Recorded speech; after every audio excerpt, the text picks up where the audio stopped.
Boa tarde, aqui estamos na Liga de TI, na PUC Campinas, no Maracás. Eu sou o Enzo e a gente vai começar o Papo Tech 2 com o Kenzo, da Atomic Fund, CEO da Atomic Fund. Isso. Obrigado mais uma vez por estar Obrigado, aqui. pessoal. Obrigado pelo espaço. Prazer estar aqui com vocês, prestigiando aí esse novo grupo que está se formando. Ciência da computação, algo que a gente gosta tanto, tá? É a nossa vida. Agradecer por você estar aqui. E logo de cara, você é CEO da Atomic Fund. Isso. Quem é você? Quem é o Kenzo fora do ambiente de trabalho? E quem é o Kenzo? Acho que é uma coisa que se mescla muito, né? O Atomic, ele não é só o nosso negócio, mas é o nosso estilo de vida, né?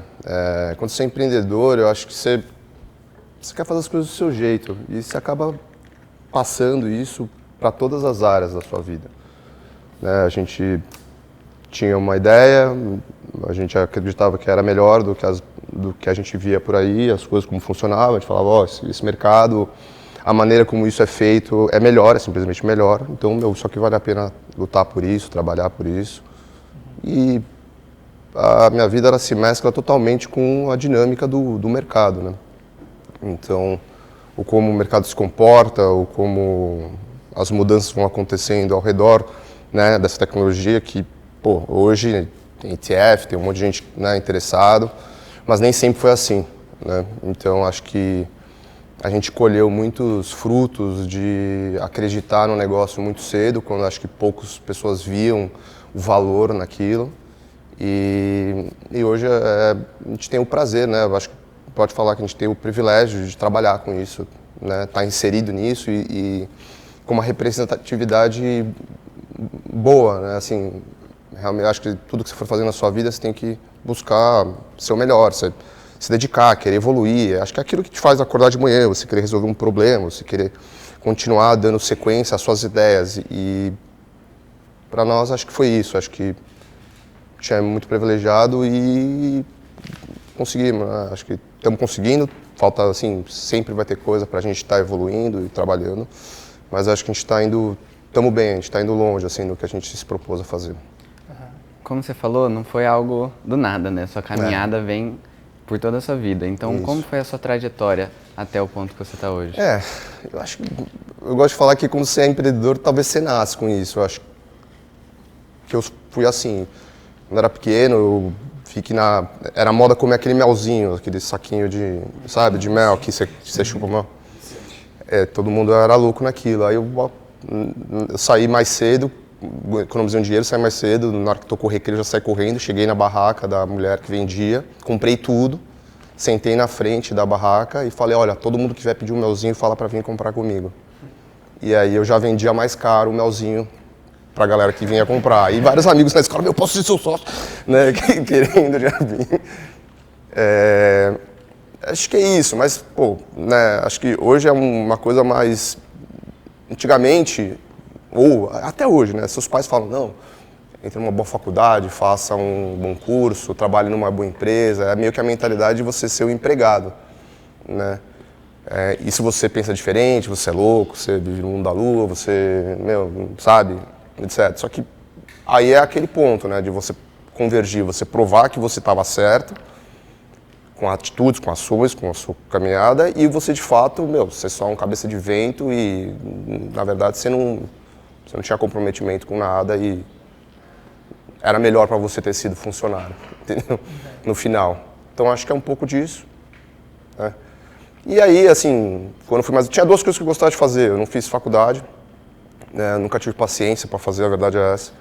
Porque eu chegava na classe, eu queria que ele já me explicasse o final. Eu não queria ficar todo lá, com todos os problemas que o professor tinha, o cara descarregava todas as coisas dele, as inseguranças, o cara falava, demorava demais. Eu falava, esse cara me explicar, eu já aprendi. Não tinha paciência. E todo mundo falava, você é louco, não faça isso. Mas como eu não fiz faculdade, eu fui aprendendo eu mesmo, né? Indo atrás de aprender a aprender. Hoje não é que eu me arrependo, eu tenho 3 filhos, né? Então eu acho que meus filhos vão fazer sim, sem dúvida, só que mais direcionado. Acho que vocês têm aqui uma oportunidade de terem as suas próprias ideias, mesmo que o curso não esteja avançando na velocidade que vocês queiram, vocês irem lá com o professor e falar, olha, pensei nisso aqui, o que você acha disso? E tentar ter a ajuda dele para desvendar novos problemas, ver novas coisas, né? Então, como eu não tinha faculdade, etc., eu falei que tinha 2 coisas que eu amava, música e computador. As 2 coisas que eu amava. Meu pai tinha um XT, aqueles da tela verde, não sei se vocês sabem o que é isso. Antes do... É um computador que a tela, o terminal é verde, era verde, ou preto.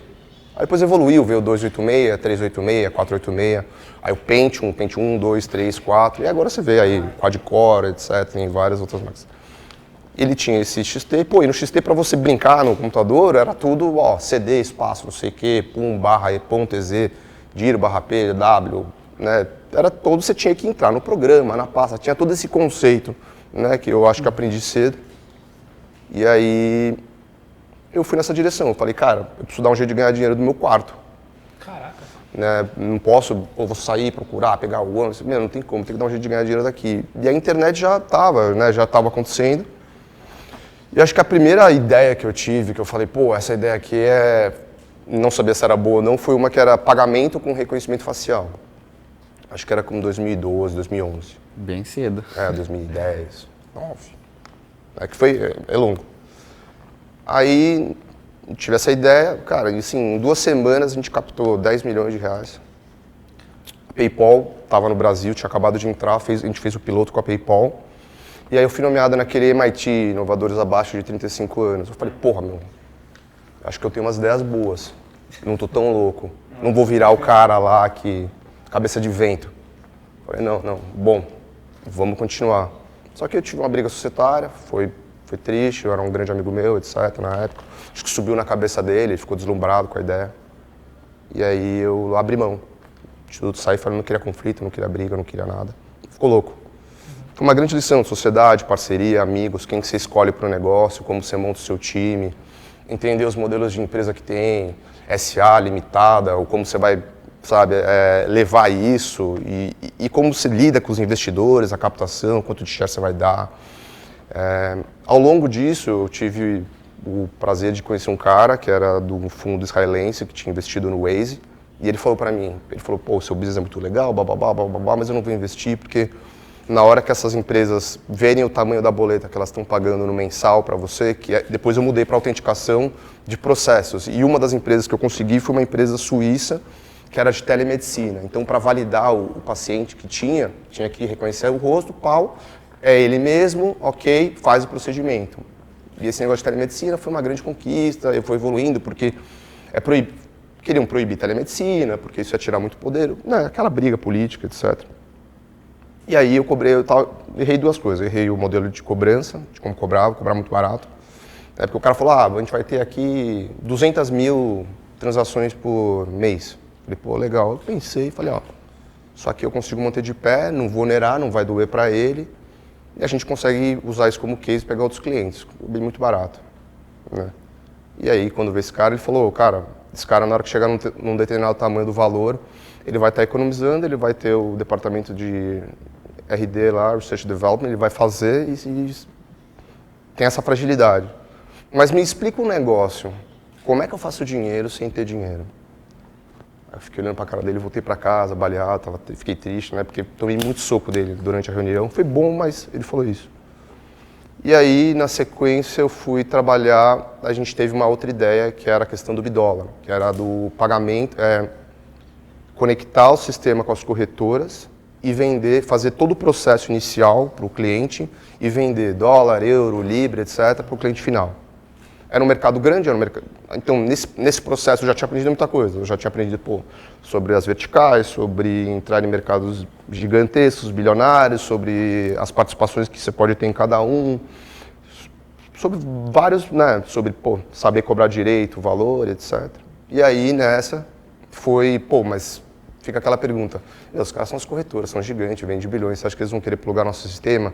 E de fato tem essa dúvida, porque se o cara acha, vou te vender $1, o dólar custa 5,70, mas você é o meu parceiro, você é meu correspondente cambial, para você eu faço 5,60. Ou seja, meu preço, se eu quiser netar e colocar uma coisa que a gente chama do Customer Acquisition Cost, o custo de aquisição do cliente nessa taxa e zerar e não ganhar para ganhar a base de cliente, meu preço sempre vai ser o melhor do mercado.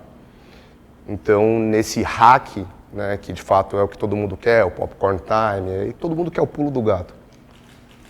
A gente cresceu bastante, a gente começou, cresceu bastante, a gente aprendemos muito a trabalhar com a internet, a como conquista o cliente na internet, né, inbound, outbound, o marketing orgânico. Acho que a gente pegou a manha disso. Então, começou a crescer, a gente tinha 15 mil acessos mês, aí foi 20, eram 3 caras, né? Até entrar um que era muito grande. 120 mil, 60 mil e nós. Aí, eu falei, quando bater 60 mil, você vai ver que o nosso telefone vai ligar. Não deu outra, 60 mil, aí 100 mil, aí 200 mil por mês. Todo mundo estava crescendo grande. E aí ficou grande, assim, nesse mercado do câmbio, e a gente acabou fazendo uma fusão. Ficou nós, que era o Bidólar, mais o Câmbio Store, contra o Melhor Câmbio. Isso é o seu terceiro negócio? Esse acho que, cara, eu posso considerar que foi o terceiro, assim, de internet, né? De business de internet. Nesse momento eu já não tinha mais dúvida, né? Não é aquele negócio que você fala, quando alguém te dá um conselho, você fala, será, não sei o quê. Não. E é uma coisa que eu sempre falo, você fala pra pessoa, olha, vai ali, tem um pote de ouro ali, vai lá e pega. Não, as pessoas não pegam, os caras não vão.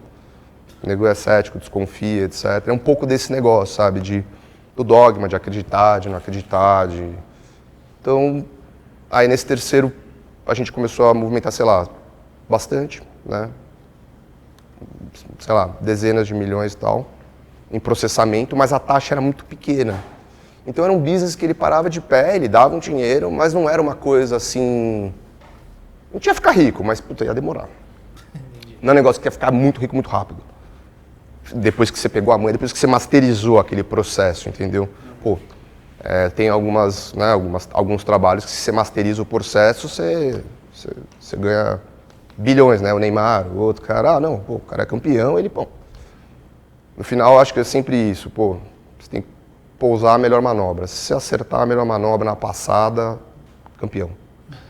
Só que para chegar até lá é um longo caminho, né? Então você tem que ir... Você acha que tem alguma questão... Sou totalmente leigo, nunca empreendi, mas você acha que tem uma questão de sorte também nesse caminho? Eu acho que tem sorte, mas a sorte eu relaciono, eu conecto muito a sorte com os seus valores, os valores que você cria. Você vai estar sempre sendo testado. E o dinheiro não vai passar de mão se você não merecer, de fato. Né? Seja para o mal e para o bem. Então cabe a você decidir no final, você vai estar sempre sendo testado. Né? A gente tem uma história boa na Atomic que a gente foi abrir uma conta num banco em Luxemburgo, porque o mercado já era cético, todo mundo já falava que era pirâmide. Né? Um negócio assim, ninguém acreditava, isso estou falando em 2016, vai. A gente falou, já na Atomic, a gente falou, qual que é o melhor lugar para a gente ter uma estrutura financeira? Luxemburgo. Lá, se tiver a chancela, acabou, a gente capta dinheiro em qualquer lugar. Legal, vamos lá. A gente passou, sei lá, 2 dias indo de banco em banco, lugar em lugar, e eu não aguentava mais, estava exausto, né? Porque, você vai lá, toma um não, eu falei, mas não dá mais. Só que sempre mantendo a humildade, sempre mantendo os valores que tem que ter, não adianta. Senão, esquece, o cara vai abrir tua conta? Não vai. Aí, num dos bancos, eu falei, cara, quer saber, foda-se, vou falar a frase do Steve Jobs. Olhei pro cara e falei assim, você pode continuar fazendo o que você faz, com esses fundos tradicionais, etc., ou você pode vir comigo e mudar o mundo. O cara falou, vou abrir a conta. E hoje, esse banco é a conta de todas as corretoras de cripto em Luxemburgo, todas. Né?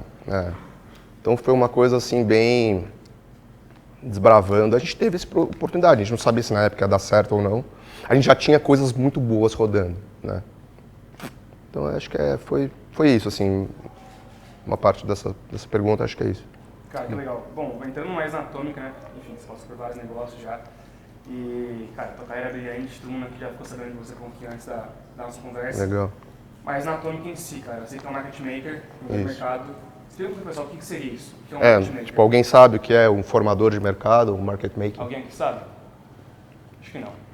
Legal. Bom, não sei se é bom ou é ruim falar, porque de fato a gente sempre quis ficar quieto. A gente quis ficar na nossa. Não precisava ficar alarmando muito, mas o market maker ele é um agente de mercado no qual, no mercado tradicional, ele desempenha um papel de prover liquidez para o mercado, né? Literal, assim, se você fosse fazer a comparação, é como se fosse o feirante, tá? É o cara que, fazendeiro, chega para ele e fala, olha, tá aqui 1000 laranjas, vai lá na feira vender para mim. E ele vai lá e vende essas laranjas, né? Isso torna, os market makers eles acabam tornando o mercado um mercado mais eficiente, um mercado onde as pessoas têm a possibilidade de pagar os preços justos, seja onde esse mercado existir. Né? Esse conceito começou na Holanda, em 1800, tal, na ponte, lá na praça Dam Square, que com a navegação das Índias, né, o caminho das Índias, né? Navegação, etc., que foi uma das companhias mais, né, lucrativas do mundo, eles precisavam dividir o risco que essas navegações tinham com pessoas que estivessem dispostas a receber um pouco mais pelo risco que elas estavam tendo. E nessa divisão, né, era literalmente o share the risk. Então, quando você fala que tem um share de uma empresa, era o share, era uma ação, era literalmente isso. Só que os negociadores dessas ações, os que tinham esses papéis, descobriram que ele conseguia vender uma ação de um barco, de uma navegação na Holanda, e se ele corresse, ele vendia na Antuérpia por um pouquinho a mais. Então, tem até histórias de, o cara mandando pombo, literalmente, e esse pombo não morreu, essa espécie não existe mais, que é uma pena, mas era assim, o cara catava, mandava a conta por pombo, o outro ia a cavalo correndo, e ele conseguia vender por uma fração melhor do que ele comprava em determinado lugar. Só que com o tempo, com o aumento dos participantes, esse spread que a gente chama, a diferença entre a compra e a venda de algo, né, ela acaba diminuindo, porque começa a ficar mais eficiente, né, o mercado começa a ficar mais eficiente. E acho que é esse o papel que a gente faz em cripto. A gente faz isso para 500, 600 ativos, né, em todas as bolsas do mundo. Nossa, são muitas perguntas que eu gostaria de fazer. Mas a Bora. Atomic Fund é um fundo de cripto. A ideia era essa. A gente começou como se fosse uma DeFi. Não sei, alguém sabe o que é DeFi aqui? É uma tecnologia financeira descentralizada, os caras dão o nome de DeFi. Tá? A gente começou meio com essa ideia, porque como as estratégias no início elas rodavam muito bem, né? Sei lá, tinha uma época que estava um Bitcoin por dia.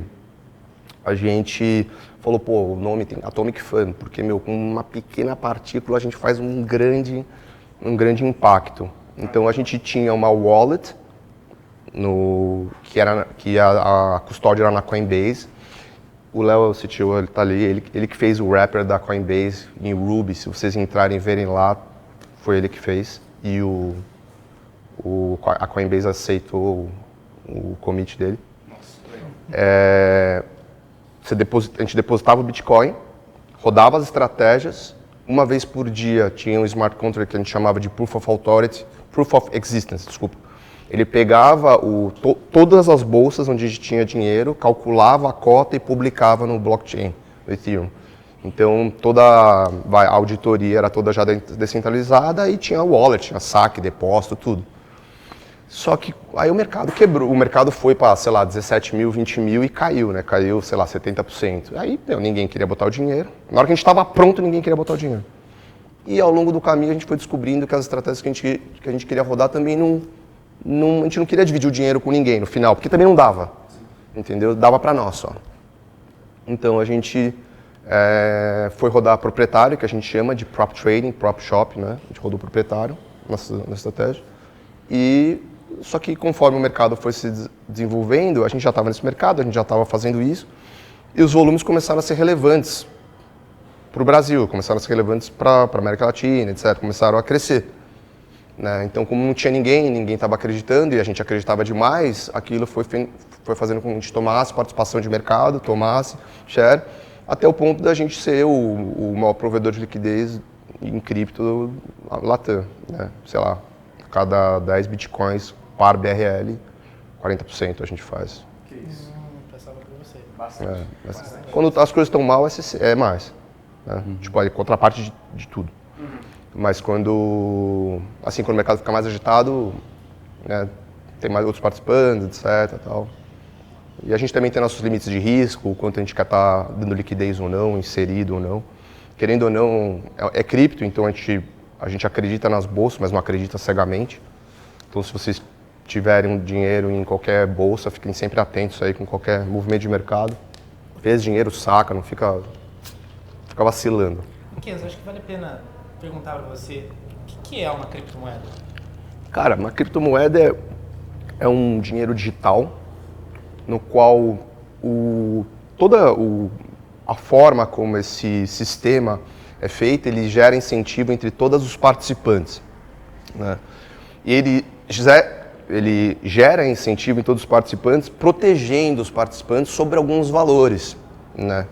A corruptibilidade do sistema, a transparência, dando a transparência, né? Não vou dizer o anonimato, mas, sabe, porque no final, se você não quiser ser anônimo, você não precisa, mas ele garante a integridade dos participantes em diversos níveis, fazendo com que todos que participem desse sistema, eles ganhem, né? Todo mundo ali é como se fosse orgânico, assim. Na natureza é assim. Todo mundo se beneficia de algo, não tem...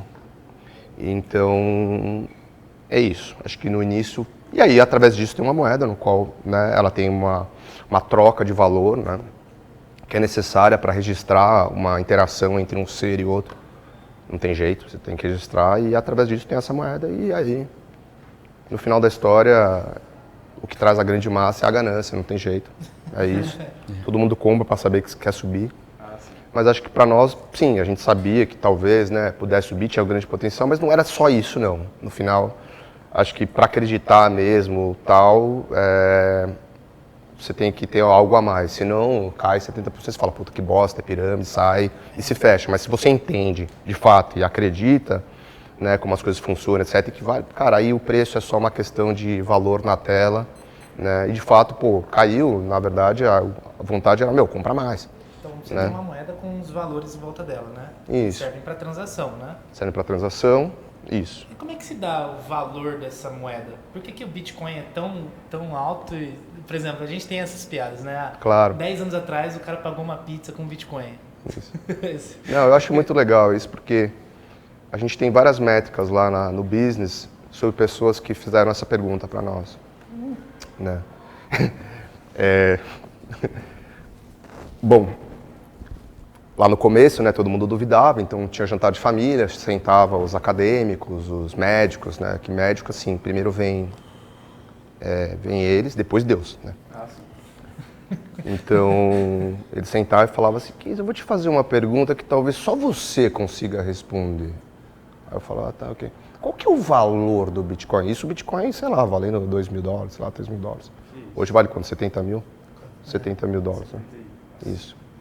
Aí eu falei, cara, o valor do Bitcoin, ele é o network value, né? Ele é o valor, existem pessoas ali utilizando aquele sistema por trás. Existe de fato. E é o que eu te falei, todo como essa rede funciona de incentivo, os participantes que estão ali, eles têm incentivo para estar ali, né? Eles estão ganhando algo através daquilo, de fato, e melhorando uma coisa que sem isso o mundo não vai para frente, que é a eficiência agregada, aggregate efficiency, assim, o quanto que eu mato do boi que vira proteína na tua barriga, resumindo, né?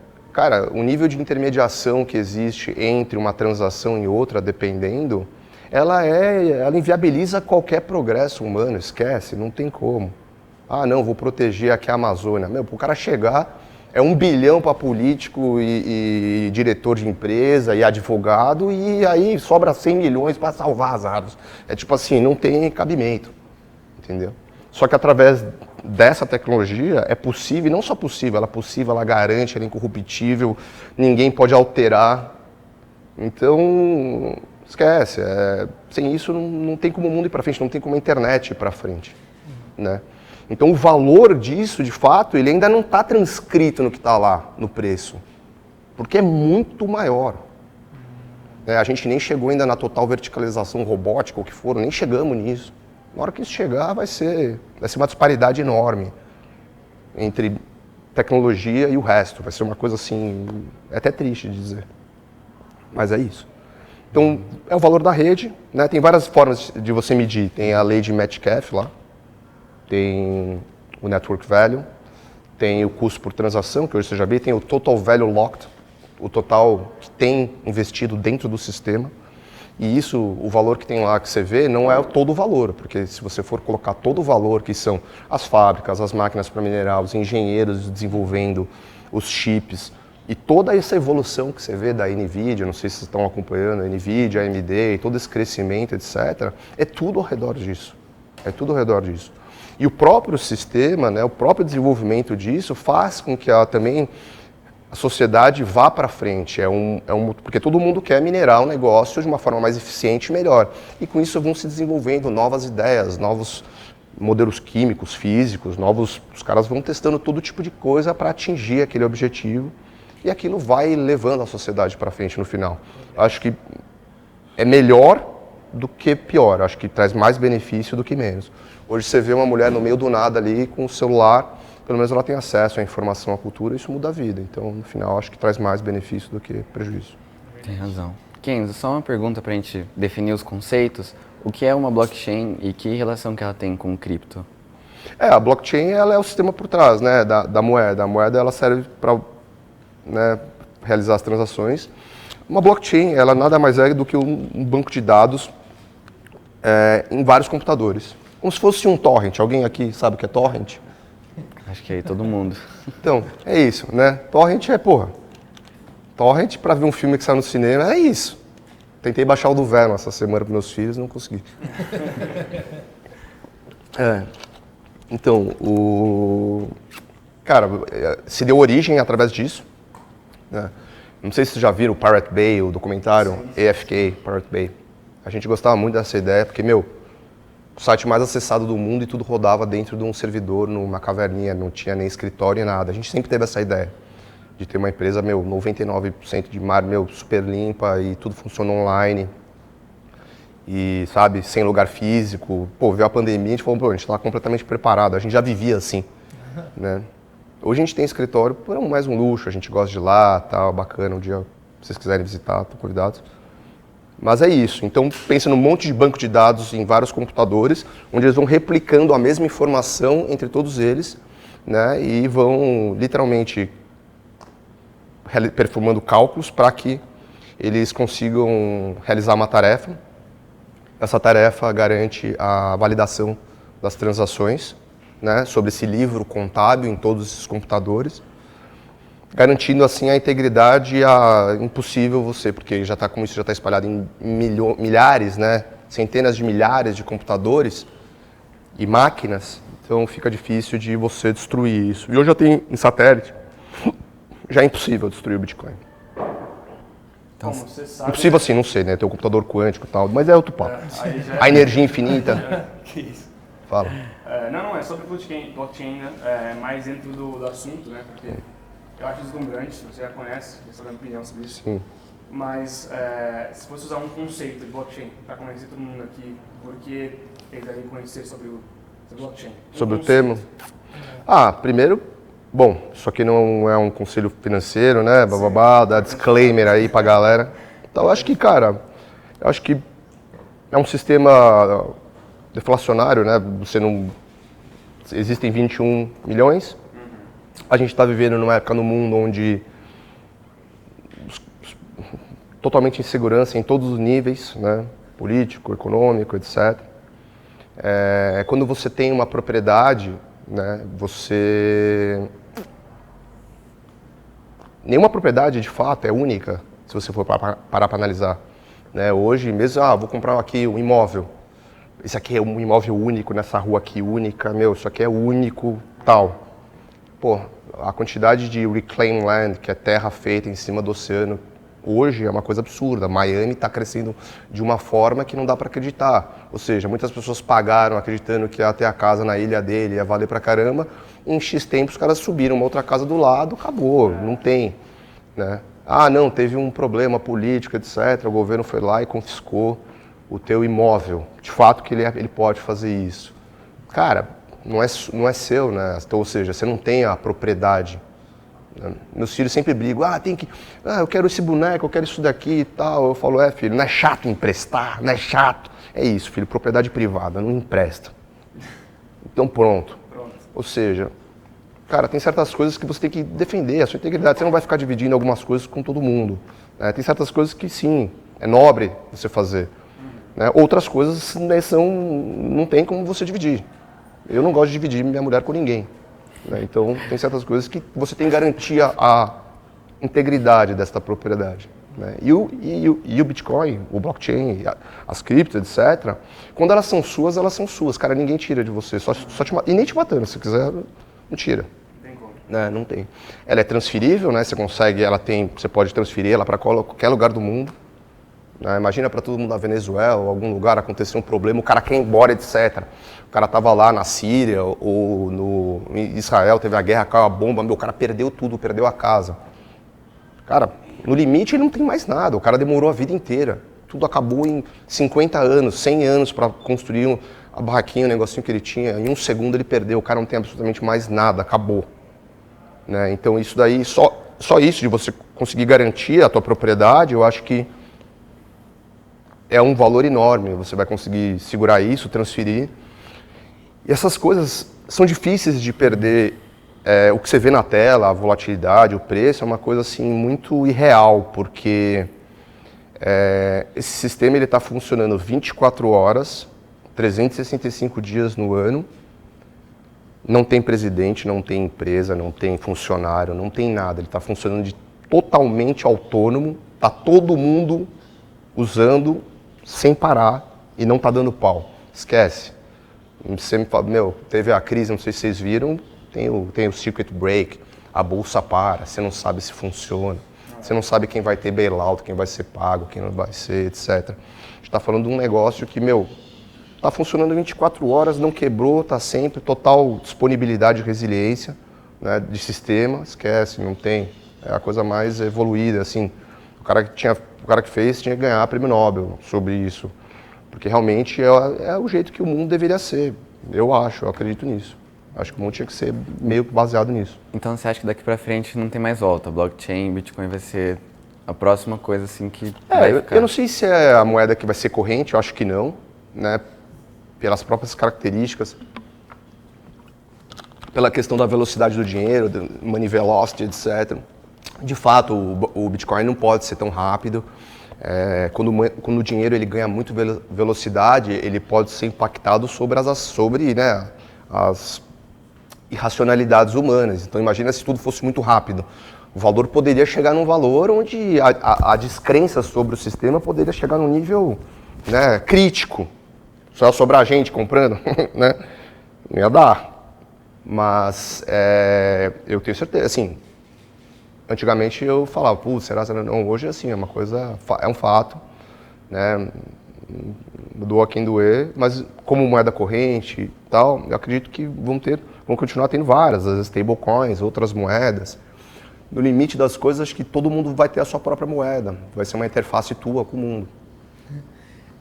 E é um mercado que é abrangente para as pessoas novas entrarem ou para criar coisas novas dentro? Por exemplo, Legal. Se a gente aqui da Liga quisesse abrir uma Liga Coin, teria como? Como que isso eu acho que não, é super democrático, super fácil, tudo online.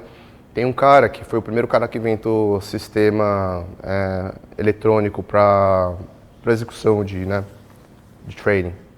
E quando a gente começou na Atômica, eu mandei um e-mail para ele. Eu falei, é bacana ver que hoje, né, a democratização da informação e de sistemas faz com que qualquer pessoa consiga desenvolver um sistema, né, eletrônico tal, para trading. Que antigamente, cara, para você fazer isso, você tem que ter um fundo, tem que ter um administrador, o banco, o custodiante, a corretora, tem que ter o dinheiro, tem que ter o colocation, tem que ter... o que você vai pagar de coisa até você ligar teu sistema e executar, esquece, né? Hoje não, hoje qualquer moleque aí o cara sabe falar, né? 7 anos de idade, já alfabetizado, ele pode chegar, entrar lá, ver a API, conectar, pum, acabou. Né? Acho que essa que é a beleza. Então você tem aí total... Vocês podem fazer a coin, podem fazer o que vocês quiserem. É só achar um valor ao redor disso, né? Então você procura um valor. E por por que dizem que é um investimento de risco, né? Por que uma Bitcoin cai tanto de valor? Tem coisas a ver com o mundo ao redor, no nosso mundo? Como é que funciona para cair? Eu acho que acho que essa é a beleza, né? Também cair, subir, etc. Se ninguém pode parar, ninguém para o preço, né? Ninguém tem controle sobre o dinheiro, etc. Ninguém pode parar, chegar a parar, ninguém pode. Então, todas as outras leis, né, as leis da física, da termodinâmica, elas começam a ser aplicadas ao redor disso, né? As leis do mundo, elas são aplicadas, porque não tem ninguém ali no meio do jogo parando. Então, no limite do limite, imagina se 9 bilhões de pessoas estivessem usando o negócio, será que aguentaria a máquina? E de fato a gente sabe que não. Se está todo mundo fazendo transação, a rede começa a ficar super lenta. Então não interessa, o preço ele vai começar a ter uma elasticidade. Mesmo se o cara quiser vender, ele não vai conseguir, porque para chegar o dinheiro dele vai demorar 3 horas, 4 horas, 9 horas, e aí? Então ele não vai vender. Então todas essas, né, assim, a eletricidade, eu estava te falando do chip, o calor, a propagação, né, disso, ela tem um tamanho. Então aí que fica as coisas melhores, fica melhor, é melhor. Pô, então não tem no meio do jogo aqui alguém mudando aqui o curso, de onde vai. Pô, bacana. Quanto que será que é isso? Né, acho que esses estudos ao redor disso também são demais. E que nem você tinha falado, se até uma criança alfabetizada pode fazer isso, como a gente dessa área de tecnologia pode se diferenciar nesse meio? Eu acho que uma coisa que eu sempre pensei com meu filho, que eu vou fazer muito com ele, é ir nesses hackathons, assim, nesses negócios, principalmente relacionado a blockchain, etc. Porque essa molecada nova, eles estão entendendo o mundo de um jeito muito evoluído, assim, muito abstrato. Cara, no mercado financeiro, eu chuto que 60% não sabe o que é derivativo. Tá? E os caras são do mercado financeiro. Né? Eu acho que essa molecada de cripto, eles entendem instrumentos e produtos financeiros que, é muito evoluído, é demais.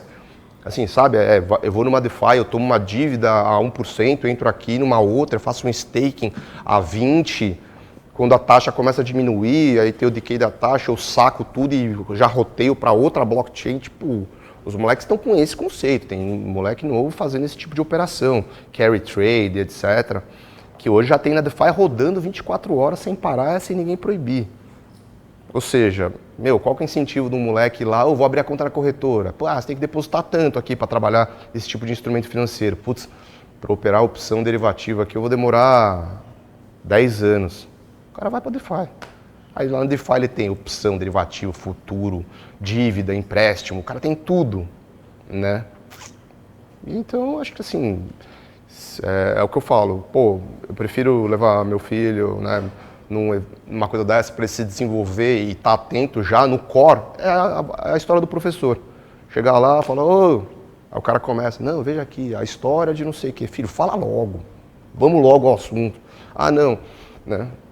É um pouco desse equilíbrio. Hoje eu falo, se meu filho tivesse a possibilidade, eu falo, filho, beleza, eu entendo e tal, mas você está com essa dúvida, leve isso aqui para ele, então no final da aula você chama, tira essa dúvida.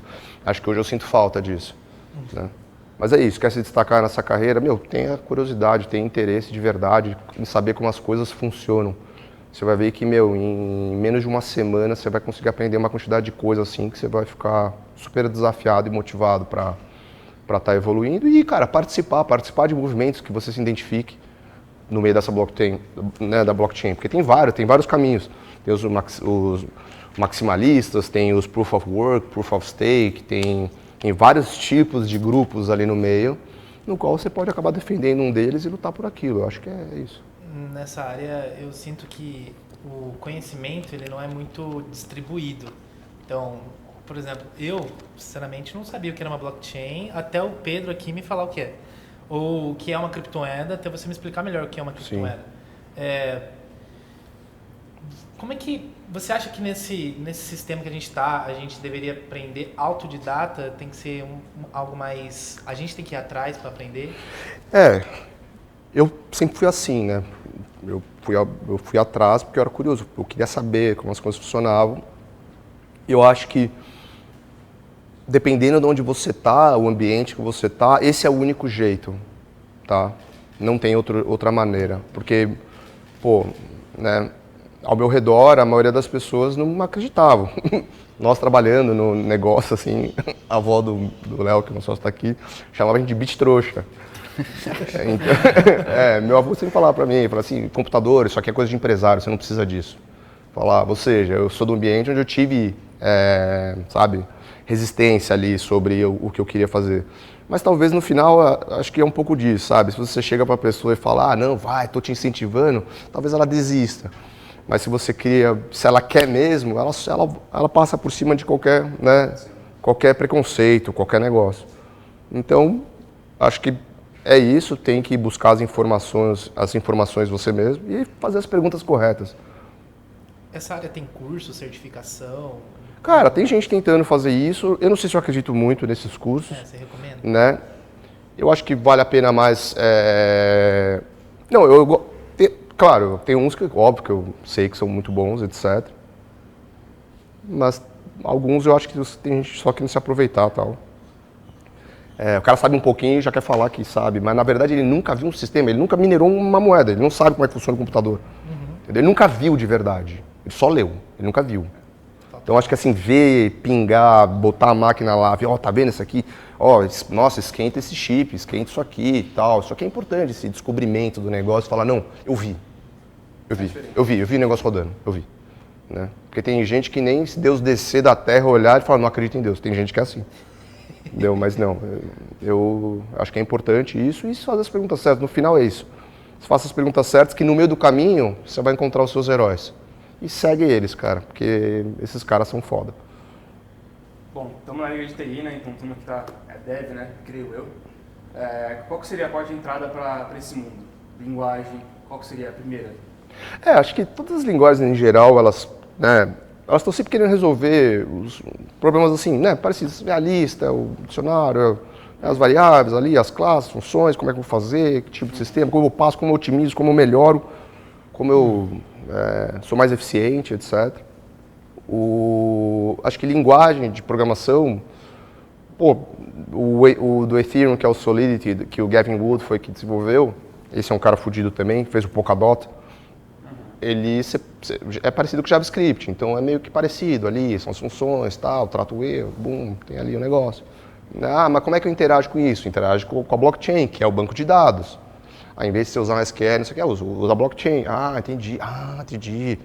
Então, você vai, né, ver qual é a blockchain que você quer desenvolver algo, ver qual é a linguagem que ele trabalha e vai para cima dela, né?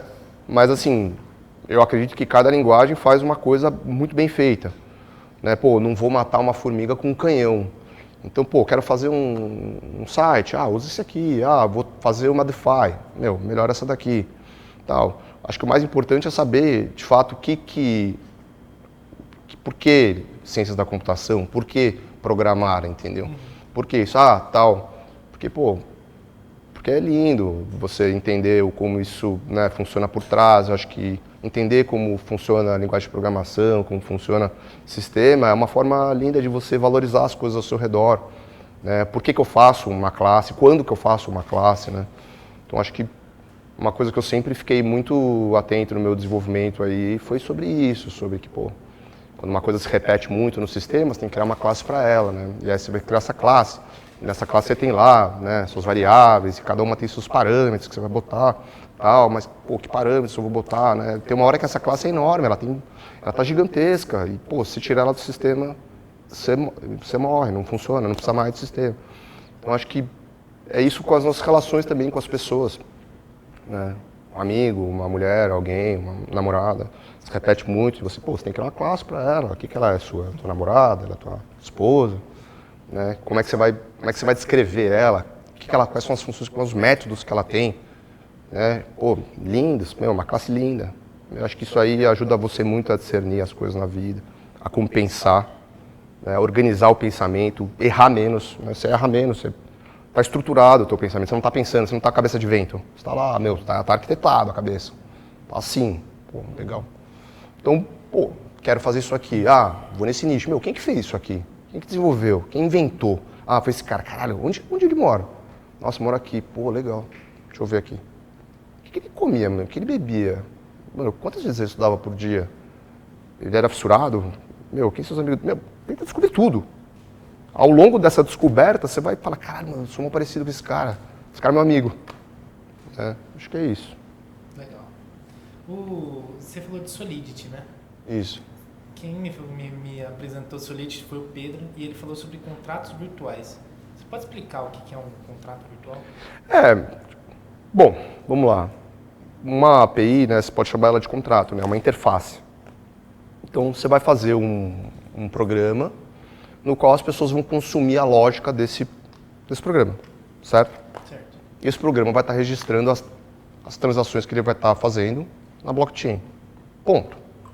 Tá? Aí você pode dar o nome que você quiser para isso.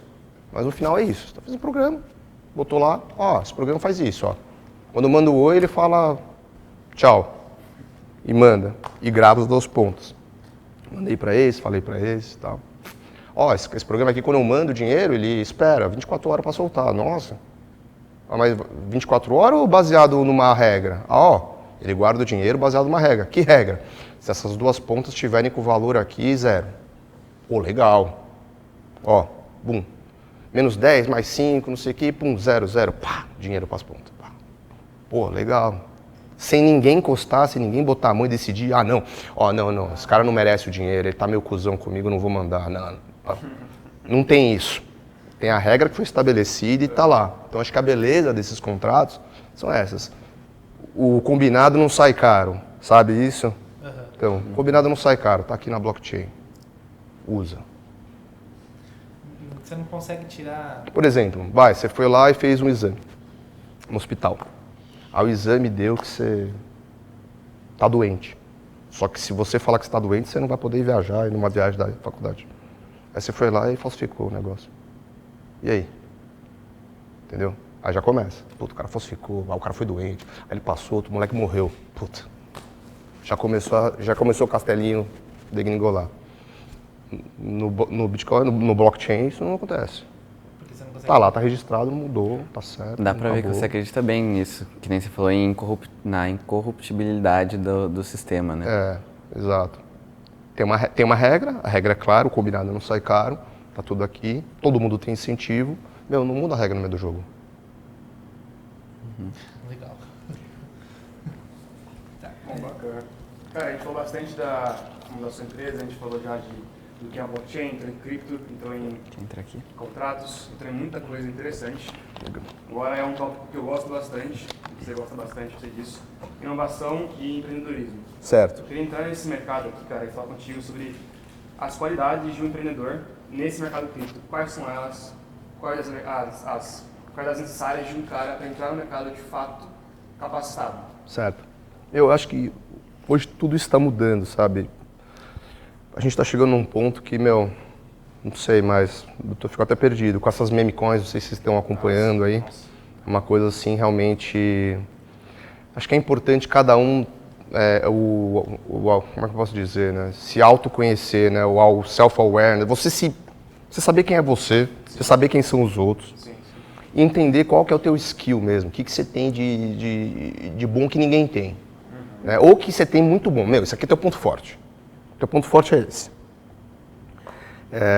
A gente está chegando num mercado que é meio que isso, assim, todo mundo tem porque no limite todo mundo vai saber programar, vai ser que nem falar uma língua, eu acho que tem que ser obrigatório, não esquece. Jogo basquete, mas eu sei programar, porque é importante, é melhor, vou resolver um negócio aqui, faz um robôzinho aqui que faz isso, melhor. Não, vou... Né? Então, eu acho que saber como funciona bem, programar, fazer, isso é obrigatório, acabou. Você tem que saber de cor e salteado e tal. Você não precisa ficar decorando tudo lá. No final você sabe o que você vai fazer. Você, vê o negócio, o que é isso aqui? Isso aqui é assim, vou fazer assim. Como é que era mesmo essa parte aqui da linguagem? Era assim. Tá. Ponto get, ou com a chave, eu chamo aqui, eu mudo ali. Beleza, mas você sabe. Esses caras que estão fazendo essas meme coins, etc., cara, eles são muito bons com pessoas, eles são muito bons em relacionamentos, eles estão muito envolvidos, eles têm muito dinheiro alocado nas DeFis, né? Não é qualquer cara, lancei uma meme coin aqui. Esse cara que lançou uma meme coin, ele tem 100 milhões lá na Aave, não sei quanto na Avalanche, stakeado lá na Uniswap, não sei quanto. Então, quando um cara vê que esse cara está fazendo alguma coisa, quando o público vê, e ele olha o hash da wallet do cara, o cara fala, mano, esse cara aqui é multibillion, tá lançando um negócio. Ele já tem uma grande influência nessa rede. Ele já dita, se ele vender uma posição, ele derruba o preço. Ele já tem uma influência sobre aquele mercado. Então, naturalmente, aquilo vai tomando uma proporção que você vê, né, o Justin Bieber comprando um macaco lá no all-time high. Né? Todos esses caras, né? Porque os caras querem fazer parte daquele grupo. Como já é. Só que isso hoje acho que está mais digitalizado, está mais verticalizado. Hoje você consegue ver. Né? Antigamente, para você provar para alguém que você tinha um Picasso na sua casa, você tinha que chamar o cara para ir na tua casa. Né? Hoje em dia, online, 1 milhão de pessoas conseguem ver. Caralho, o cara tem um Picasso. Quero ser amigo dele. Porque na cabeça desses caras é isso, né? O cara quer pagar pau. Sei. Bom. Cara, aproveitando que você tem noção de NFT já, eu quero entrar nesse que eu gosto bastante. Cara, eu acho que alguém aqui conhece o que é NFT, creio eu, mas você vai explicar o que é um NFT para todo mundo. NFT é um registro. É um registro de uma imagem, né? No blockchain. Que é bem legal isso aí. A gente fez um NFT. É assim que lançou. Bem engraçado. Não posso falar aqui do que foi, mas foi bem interessante. Bom, e é isso. Então, registrar uma imagem, né? E registrando uma imagem, você pode registrar outras coisas. Pode registrar uma imagem, pode registrar um texto, uma foto, um documento de um imóvel. De certa forma, não precisava do NFT, né? Para registrar o imóvel, mas aquilo traz uma tangibilidade visual e fica menos abstrato, uma coisa menos abstrata, entendeu? Do cara catar e falar, pô, meu, você quer isso. Então, acho que é isso, o NFT é isso. Eu acho legal do NFT é que você pode prestigiar o artista, né? Então a gente tem sempre artistas que, pô, o cara é artista, ele é pintor, vende coisa na praia. Não, o cara pode criar NFT da arte dele e sair vendendo. Eu acho que tem futuro nisso, sabe? É, legal. Eu acho bacana, eu gosto. A gente tem vários NFTs. A gente ganhou um puta dinheiro com o NFT, na verdade. A gente tem um que chama Chain Runners. A gente pagou, sei lá, $100. Acho que é isso. Vendemos por $80 mil. Para o dono da Figma, aquela plataforma de, sabe, de design. Ele não conhece a gente, ele comprou online. Só que a gente viu que era ele e aí mandou uma mensagem para ele. Bacana. A gente comprou o Tubcats também. Não é uma recomendação de investimento, hein? Tá. A gente comprou o Tubcats porque eles eram bonitinhos mesmo, os gatinhos. A gente gostava, eu gosto, eu achei bacana, eu queria ter o negócio, comprei. Pronto, é isso. Queria falar mais umas coisas assim, para você, como CEO da Atomic Fund, o que você tem que fazer, qual que é a sua batalha diária para se manter no topo? Quais inovações você tem que trabalhar na Atomic Fund para continuar crescendo? O Atomic é um negócio que a gente pensou que a gente ia trabalhar para sempre mesmo, e a gente acredita nisso, porque é tão na frente que a gente falava, cara, até isso aqui virar carne de vaca vai demorar. Então, vamos embora. Eu acho que lidar com o mercado, com as dinâmicas do mercado, os competidores, etc., eu acho que isso faz com que a gente conquiste mais mercado e tome mais market share, eu acho que no final é isso. Como a gente vai desenvolvendo a liquidez, a confiança, né, e são as frases que a gente mais usa, o fuel innovation, né, alimentar a inovação e endure trust. Então, a gente fuel innovation, a gente, metendo gás nesse mercado, ou seja, vem os tokens, a gente trada com o nosso dinheiro, a gente bota, a gente dá liquidez, a gente vai alimentando esse mercado, a gente vai garantindo com que a confiança das pessoas nesse mercado vai aumentando também. Porque elas vêm lá, tá rolando, milhões sendo transacionados aqui, tá todo mundo usando. Então a gente vai dando tempo também, ajudando o mercado até a maturidade a adquirir alguns estágios que as empresas têm que adquirir. Né? Product Market Fit, Growth, Scale. Então, acho que antes, eu via muito, essas empresas elas não tinham Product Market Fit, ninguém queria usar o produto. Né? Ninguém estava interessado, não tinha ninguém, era Ghost Town que a gente fala. Mas Hoje eu vou nos eventos e eu já vejo que, cara, assim, tem cópias de modelos inovadores já rolando de milhares, bilhões sendo transacionados dentro desses sistemas. Ou seja, já tem feature, as pessoas já estão ajudando, elas já precisam do negócio, né? Então, o mercado está mais maduro. Então, garantir, acho que é isso, é continuar auxiliando o mercado a se desenvolver, fazendo o nosso papel, né, que a gente tem, como agente de mercado, que a gente faz. Market maker, formador de mercado, liquidity provider, eu vou colocando barra nisso, porque cada um desses tem as suas nuances, né? E a outra é a questão de garantir a confiança, literalmente, perpetuação da confiança, né? Saber que, pô, não é que nem você chegar numa praça, tá aquele cara com a bolinha assim, sabe? Aí você ganha, sai todo mundo correndo, sabe? Você foi lá e ganhou, você levantou a bolinha, aí não tinha bolinha, aí de repente todo mundo sai correndo, você fala, pô, não pode ser isso. Tem que ser um negócio onde as pessoas vão e de fato existe. Ó, está sendo usado, estão fazendo. Acho que o trabalho é meio que ao redor disso. Né? Agora, mais específico nas áreas, acho que a melhoria do sistema, né?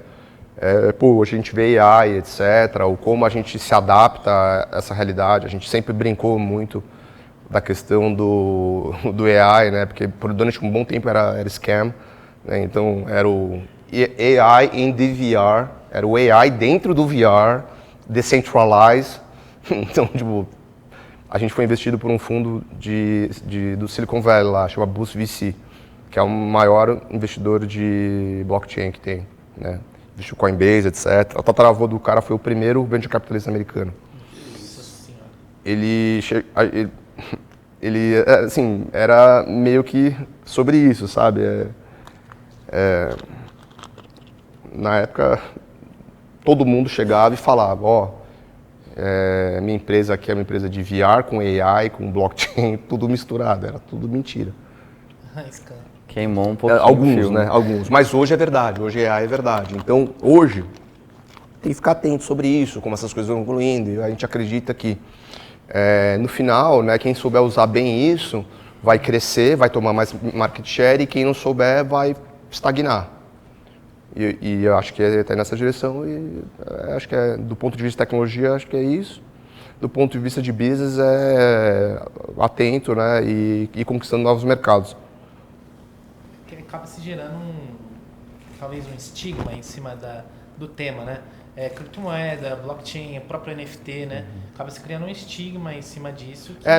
Isso existe, o estigma é eterno, né? A gente nunca fala para ninguém o que a gente faz, nunca. Quando alguém pergunta em algum lugar,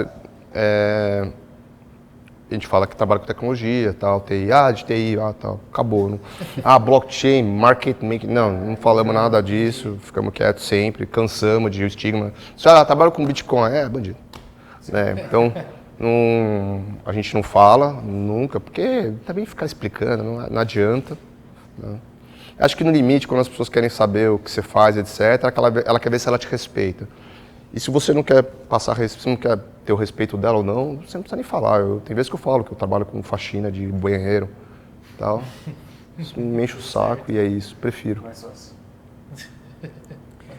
E algo que acho que todo mundo tá curioso, quais que você acha que são os próximos passos desse mercado de criptomoedas e blockchain?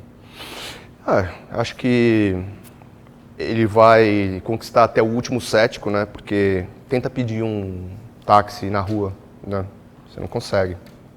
É difícil. Dá dó até das pessoas que não usam o aplicativo, etc. Vejam, tem vezes ver a velhinha lá, tá chovendo, ela tá esperando na rua passar um táxi para pegar os táxis. Vão, e ela não consegue.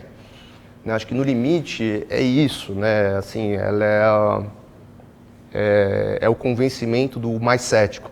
Só que não é o convencimento no amor, é na dor, né? Não vai ter jeito. Se você não usar isso aqui, você não tem acesso. Né? Você não consegue né? Você não consegue ter essa conexão, que é uma das coisas que é muito importante para o desenvolvimento, né? Conexão. Então, acho que esse mercado ele vai continuar até convencer o último cético. E não tem, sim, o grande fator disso aí vai ser a ganância. O motivo final é esse, no final vão ser essas coisas que regem o nosso mundo. Esses sentimentos, essas, sabe, que fazem com que as pessoas façam algo. No final, que a isso. Né? Vamos lá, cara, entrando no Brasil, tá? E aí na blockchain, Vocês estão que estão aí, mano. Faltei muito. Não. Tá, vambora. A gente tem aqui um bate-bola depois e... Cara, Bora. me fala sobre aqui no Brasil. O que você acha dessa questão de, né, do patamar que estamos hoje Tá. e até onde pode chegar e em quanto tempo a gente pode alcançar isso? Porque, cara, lançou agora a Drax, né? Lançou. E Vai aí lançar. foi muito recebido, bem recebida, teve essa questão. E o Brasil ainda está um pouco fora do assunto. Lá fora, todo mundo fala sobre isso e aqui está um pouco. Quanto tempo você acha que deve demorar para entrar num próximo patamar assim, considerável? E qual seria esse patamar? Cara, eu acho assim, o Brasil tem uma relevância enorme já nesse mercado. É impressionante como a América Latina, etc., mexe no preço e tem realmente um impacto. O Drex, é difícil aqui dar opinião sincera, né? Hoje, qualquer coisa que você fala, sei lá, que pode acontecer com você, dá até medo. Mas é um assunto meio complicado, mas eu não sou a favor, assim, não sou a favor, né? Mas assim, o rio corre para o mar, né? Sempre a natureza sempre vai dar um jeito de contornar qualquer barreira. Não tem o que você parar de, sabe, cuidar daqui, daqui a pouco tem uma árvore aqui no meio da cidade, né? Então, ou seja, naturalmente o curso das coisas vai caminhar pro todo, assim, pros valores corretos. No final é isso, né? Então, o Drex é isso. E sobre atingir mais mercados e trazer mais pessoas para a Matrix, assim, acho que isso é uma... Nossa, quando que poderia imaginar que ia ter uma palestra falando disso aqui? Esquece, já estamos lá, eu acho. Sabe? Por mais que não seja uma coisa tão core, meu filho já vai ser core, entendeu? Ele já é a minha geração, estou com 40 anos. Então ele já nasce sabendo tudo que é isso, entendeu? Então, é a nossa geração, a minha geração, a geração de vocês. Acho que essa próxima geração, ela já vai vir natural, entendeu? Ele já entendeu, já mexe, já sabe. Já é assim que ele manda o dinheiro para lá e para cá. Ele vai comprar um skin, um jogo, ele vai comprar com cripto, já. Legal. Cara, estamos entrando no último quadro do programa agora já. É um bate-bola, jogo rápido. Fica à vontade para começar aí. Então, a gente vai fazer umas perguntinhas rapidinhas e falar a primeira coisa que vem na sua cabeça. É o pior projeto cripto? Pior? Pior. Putz, meu. Difícil, hein? Primeiro que é a cabeça. Eu não posso falar. E o melhor? Não, eu não posso falar porque a gente trabalha com 600 moedas. Não tem esse. Eu tenho acho aqui que é na uma minha pergunta cabeça, mas se eu complicada. falar vai ser triste. Bom, E você comentou das meme coins. Elas mas são... tem vários piores. Você pegar o CoinMarketCap, não sei se você sabe. Entram lá, CoinMarketCap. Aí clica e vê lá o que tem menor liquidez. É aquele. Tá bom. Mais fácil. Pronto. Tá? As meme coins que você falou, você acha que elas são scams ou não? Não, tenho certeza que elas são. Tenho certeza, mas isso não interessa se a pessoa vai fazer dinheiro ou não, né? Esse que é o grande ponto. A meme, ela vai se transformar ela já se transformou, né? Ela é como se fosse um instrumento político, né? Que acho que as agências de marketing vão começar a trabalhar através desse tipo de instrumento, né? Bom, assim que elas vão fazer dinheiro. Então elas vão utilizar um meme de uma situação, uma briga com alguém lá, aquele cara lá aparecendo, o Lord Voldemort, não sei o quê, vai soltar aquilo vai ter um preço, as pessoas vão comprar, vão vender, então aquilo vai se transformar em meio que um negócio, sabe, skin in the game, assim, sabe, bota o dinheiro onde a sua boca está e o cara vai lá e vai falar, não, tô comprado nisso aqui, tô vendido nisso, acho que vai se transformar nisso. Tema de VS Code. Aumenta a performance, mito ou VS verdade? Code? O tema, aumenta a performance na hora ou é mito ou verdade? Cara, eu sou contra. Contra tema. Não, porque é o seguinte, cara, eu tive um professor, alguém do meu lado, que bateu muito em mim pra eu mexer nas paradas. E ele não respeitava quem programasse usando IDE, esquece, não respeitava. E eu entendo ele, porque é melhor. Assim, no limite, você vai ter que mexer no servidor. Aí você vai no servidor, não vai ter interface, você vai botar o quê lá? Vai instalar o Windows lá, vai instalar o bagulho para colocar lá o programa para querer mexer. No limite, você vai ter que mexer lá na máquina, no server. E aí, vai mexer como? Então, cara, é melhor já aprender a mexer direto no Vim, em Mac, né, ou qualquer um desses, Lunar Vim e qualquer outro, que eles são até melhores. Hoje, não esquece, eu não consigo utilizar nenhum editor de texto tal, que não for o Vim, o Lunar Vim, né, o Vim. Não consigo. Porque já ele é muito melhor, eu já procuro a palavra do jeito. Ele é uma ideia, eu consigo deixar ele igual uma ideia, melhor, mais rápido, melhor. Já procuro, entro na palavra, pum, viro, salvo, guardo, já comito pro GitHub, já faço. Pô, quero entrar no server, entro lá, já tô na mesma tela, tal, não preciso ficar dando pirueta, VS Code. Ah, não. Aí você esse negócio de ficar usando o mouse, etc, é meio contra, assim, não pode usar o mouse, não pode usar o mouse, só no teclado. Então você já só que na hora que você pega a dinâmica do negócio, que é como se fosse um kata de arte marcial, tal, uma luta, fica uma coisa muito fluida e muito gostosa, muito bacana, como se estivesse jogando um jogo mesmo. Então você vai lá, não pode usar o mouse, então você clica, vira, troca de página, segue e tal. Imagina, vou lá, fiz aqui, vou compilar, aí você pega, clique, compilar. Já vai aqui direto, já vira, play, sabe? Aquilo vai melhorando, vai ficando mais rápido, você vai debugando melhor também, porque você deu um erro, aí você já seleciona o erro, seleciona, vai lá, acha no preview, para você no grep lá, que você quiser, para pegar lá a palavra onde está o ponto, pegou, já entra, já muda, já vai, já roda, já fica melhor. Então, é isso, mano. É melhor. 3 monitores ou um só? Cara, eu já tive, 4 monitores, reto, já me deslumbrei com essa parada de monitor. Eu gosto, de verdade, parece que eu não tive TV quando era criança, de verdade, minha avó não gostava que ligava a TV. Então acho que é um pouco disso, mas hoje, pela velocidade, etc., eu tenho um computador só, que é o pior e o mais barato, o MacBook Air, o mais barato, o mais simples, que eu paguei acho que $1.000, $1.200, só que eu troco ele a cada 6 meses. Então, mas eu dou ele, pago mais 500 e vem um modelo novo. Não tem porquê. Então eu vou lá, troco, tem um scriptzinho lá para instalar tudo, minhas coisinhas, tal, meus negocinhos. O CFG, né, o kit, já deixo ele tunado, tal. E troco, tal. E uma coisa que eu gosto muito e tenho usado muito é o iPad. O iPad não, eu tenho o Xiaomi, que também é barato. Eu consigo ter o Linux nele. E então eu consigo, tenho tudo, o Vim, tenho tudo dentro dele e consigo acessar o servidor. Então, se eu estou viajando, fazendo alguma coisa, preciso fazer alguma coisa, eu não preciso ficar andando, porque eu andava com o computador nas costas 24 horas. Vou pra Disney aqui com meus filhos, estou passeando. Quero mudar um negócio. Ou vejo aqui no celular, preciso mudar, deu um pau no negócio, preciso mudar. Eu paro, abro o iPad, mudo ali, acabou. Isso aqui é animal. Porque eu ando com uma bolsinha pequena, qualquer lugar eu estou amparado, porque se acontece alguma coisa, você dá um pânico. Então é isso. Cara, para fechar, linguagem de programação, qual que é o seu odeio? Odeia? Não tem. Não tem. Qual que você ama? Mais fácil, obrigado. Cara, pra ser sincero mesmo, eu admiro muito o cara do Ruby. Não é por nada não, eu admiro porque, cara, em pouco tempo ele fez essa linguagem que, explodiu, foi super highlight, ele não era programador. Ele foi um cara muito, visionário. Para você fazer um MVP, desculpa, se você me falar que vai conseguir uma MVC melhor do que Model View Controller, tal, etc.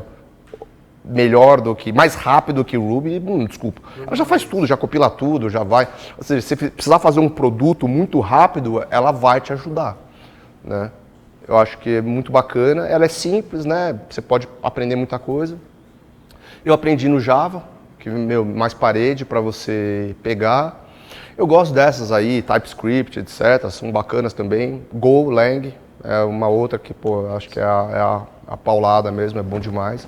Rust, acho que tem alguns detalhes que são importantes sobre a questão de como você desaloca a memória que você já usou e entender o ciclo certinho de como funciona, mas acho que daí também o cara precisa estar mais a fundo, pegar um professor, alguém que saiba bem e tirar as dúvidas de fato, quando que eu desaloco, posso desalocar aqui essa memória, estou usando ou não. Só que, cara, hoje em dia, com as máquinas que tem, quad-core, 32 GB de RAM, desculpa o palavreado, né, mas, Você não precisa se preocupar tanto, dá para socar tudo ali, entendeu? Ela aguenta, a máquina aguenta. É só quando você está chegando num limite muito alto de performance e tal, de fato, como, sim, no nosso caso, eu acho que realmente, para aguentar a porrada do jeito que a gente está, com apenas 4 pessoas, né, 6 hoje, né, eu acho que eu tenho mais, acho 9.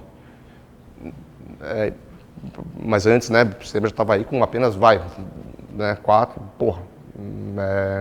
Acho que sim, aí você precisa, né, ir no detalhe, entender bem como é que você vai fazer questão de mensageria, tudo. Acho que é isso.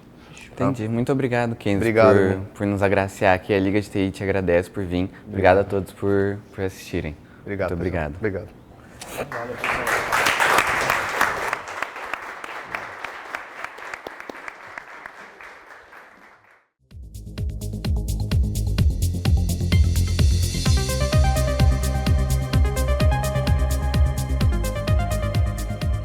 Se eu for muito rápido, tal, vocês falam, vai mais devagar, tal, que eu sou ansioso e estou com pressa.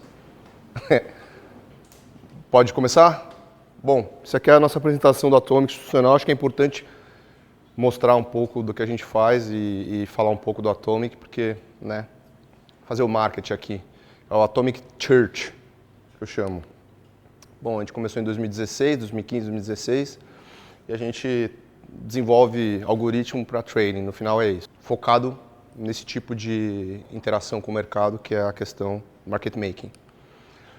Então a gente separa nosso business em 3, que são o proprietary trading, no qual a gente opera o mercado com o nosso próprio capital, o market making as a service, no qual as empresas tokenizadas, os tokens e as exchanges, as bolsas, nos contratam para fornecer liquidez e operar para eles, no final é isso.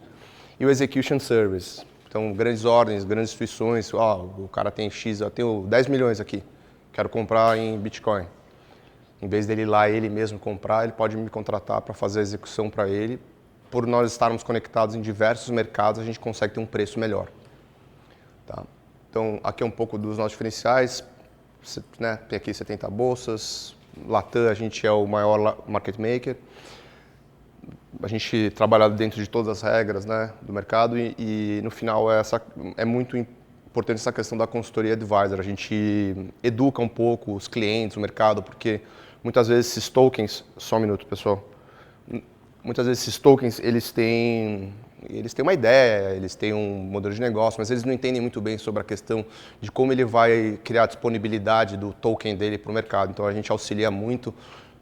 Por trabalhar com diversos tokens há alguns anos, a gente sabe, né, o que dá certo, o que não dá certo, qual caminho tomar e quais bolsas ele deve listar e todos esses detalhes. Né. Essas são as bolsas que a gente está integrado, então aqui são as América Latina, Europa, Ásia, tá? Então é basicamente o mercado inteiro. Latam, é o que eu falei para vocês, a gente tem a maior presença, tá? Então operamos aí por ano, né, 9 bi. A gente tem no spot total, combinado, todas as moedas contra todos os pares, etc., 10% a 20% desse mercado. Né? Então, aqui um pouco das bolsas que estão posicionadas, e aqui é a nossa base, aqui São Paulo, nossa querida São Paulo. Esse slide é mais para educar o cliente e mostrar para ele que, como é que é um pouco da, né, não vou chamar da arquitetura, mas como funciona o nosso sistema, para, né, passar um pouco dessa expertise, para ele olhar e falar, entendi como vocês têm a conexão, como que a gente... Né, trabalha as estratégias, compartimenta isso. E é o que eu gosto de falar, end-to-end, full automated. Né? Essa é uma ideia que a gente tem, se dá para fazer e dá para automatizar, tem que ser. Então a ideia é que seja tudo automatizado nesse processo. Então desde a parte da integração, né, ao trading e ao reporting. Então toda a informação do que acontece do ciclo de vida de trading, né, para este cliente, ele tem essa visão, ele consegue ver num nível de granularidade da informação que para ele desenvolver o sistema, voltando naquela parte que eu falei para vocês, para ele desenvolver o sistema não vai compensar, ele vai gastar, além de tempo, muito dinheiro, etc. É melhor ele ter um cara como eu que já está há anos desenvolvendo essa tecnologia e desenvolvendo esse mercado do que ele ir lá e querer fazer ele mesmo, chamar um trader lá e começar um cara lá para dar liquidez nas bolsas e administrar tudo isso. Aqui é nosso crescimento em volume e participação de mercado, tá? Então, é o que eu falei para vocês, né? 9 bi no ano e a participação nossa em todas as moedas combinadas e o número de moedas que a gente tem e a participação por cada par que faz com as criptos. Então, pô, aqui no Brasil você tem real, peso colombiano, peso mexicano, né? Argentina agora está começando a dar ressuscitada. Tem o dólar, tem a libra, tem o euro, né? O ien, etc. Essas bolsas, querendo ou não, elas estão aqui no Brasil, mas elas também têm paridade com outras moedas fiduciárias, né, no país delas.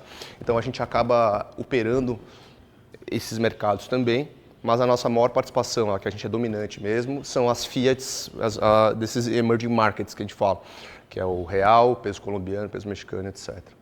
Que é o número de moedas, o nosso crescimento em número de moedas, hoje deve estar em 600 moedas, então é basicamente todas as moedas do mercado, tá, a lista inteira.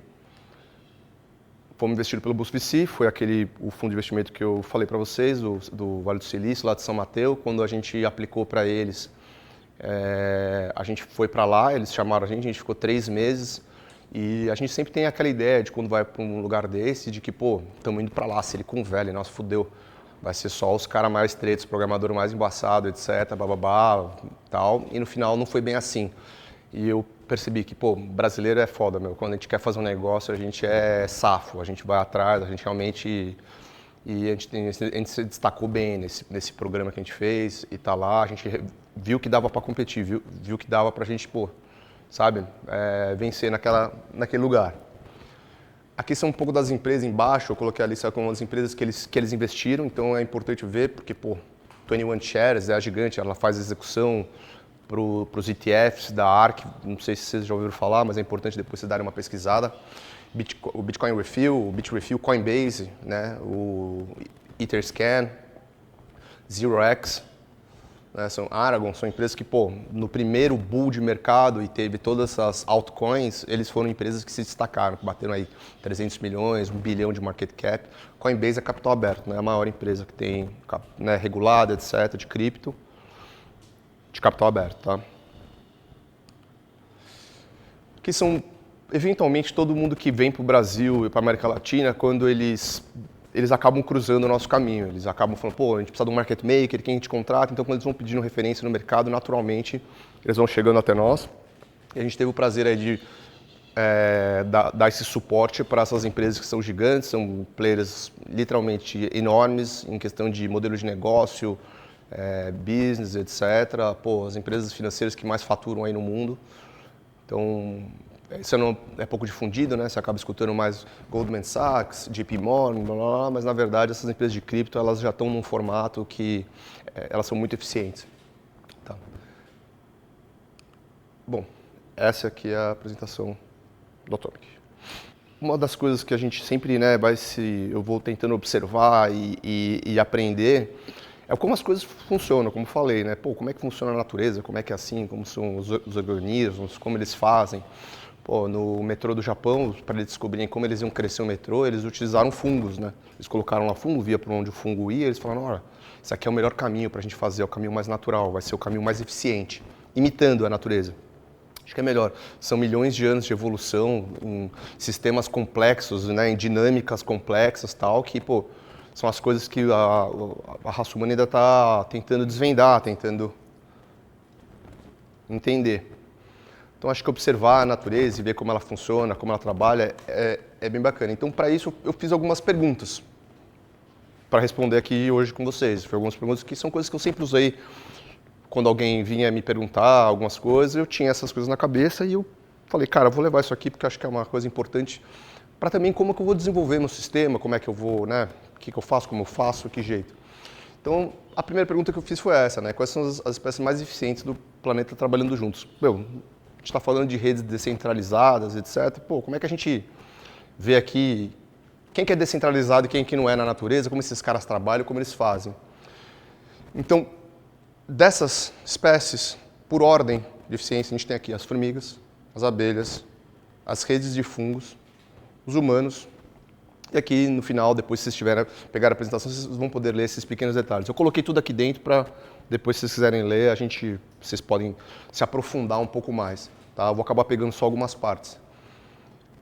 Meu, na colônia da espécie mais eficiente, só 20% e 30% faz alguma coisa. A gente está falando das formigas, mais eficiente. Etnicamente elas são iguais, são eficientes, etc. Apenas 20% e 30% fazem algo.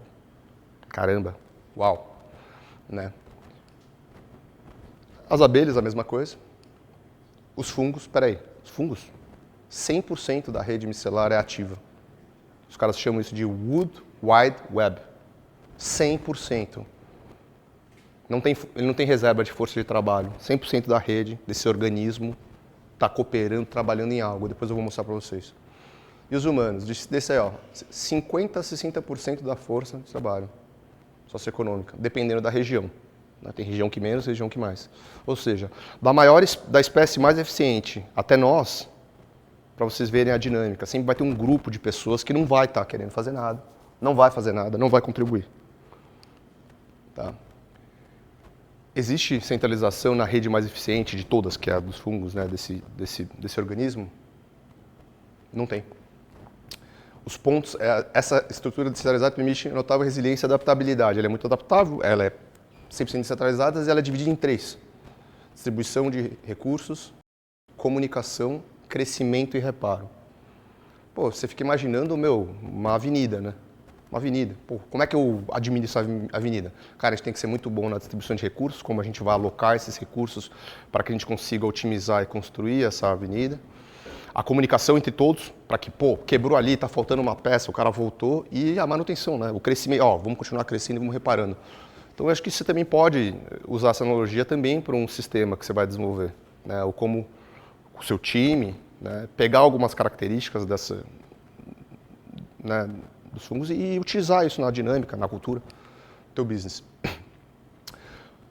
Essa é uma outra pergunta sobre a questão do grau de centralização. Tá? E os mais centralizados em cima dos recursos são as formigas. Em segundo, os mamíferos, primatas, os mamíferos marinhos, quinto, as aves, e sexto, os animais solitários são os menos centralizados, cada um por si. Né? Que a gente está, os tigres e os ursos. Okay? Sobre a questão da adaptabilidade dessas espécies, né? Acho que é essa correlação que eles acharam, beleza, quem é centralizado e quem não é? São esses, tal. Puta, e eles são adaptados? A que nível esse tipo de comportamento que essas redes têm, como que elas, né, se adaptam? Então, os humanos são os primeiros, eles são capacidades, né, de se adaptar a novas informações melhor. Os primatas, os golfinhos, os pássaros, e aí, os insetos já não estão mais em primeiro, aquele que era super centralizado, etc., trabalhando com ultra eficiência, dependendo de como vem uma nova informação, eles são mais suscetíveis, eles começam, né? Os polvos, as redes, até as mais eficientes, elas começam a perder a capacidade de adaptabilidade. Peixes, répteis e mamíferos solitários, no final, o cara está lá sozinho, ele só, acabou, não vai dar. Continuando sobre essa questão de adaptar aos ambientes, é a mesma coisa, é o mesmo slide. Tá? E qual a característica em comum que as espécies que não se adaptam à mudança têm? O que esses caras têm em comum que não se adapta à mudança? Cara, forte dependência em instintos. O cara acredita no instinto dele. Isso aqui não funciona, isso aqui não dá. Não sei. Mas por quê? Puta, não sei, mas eu acho que não. Né? A vida curta e reprodução muito rápida. Esse tipo de animal, então, insetos que se reproduzem e acabam muito rápido, tem um ciclo de vida muito rápido. Eu tento usar a analogia do voo de galinha. É muito rápido, o cara tem uma coisa bacana, mas não funciona. Sistemas nervosos simples e baixa capacidade cognitiva. Não adianta você querer explicar uma coisa boa para alguém se o cara não consegue entender. Não adianta. Né? Ele não vai. Nichos altamente especializados, ou seja, o cara é muito específico, o mercado dele é muito pequeno, ele não...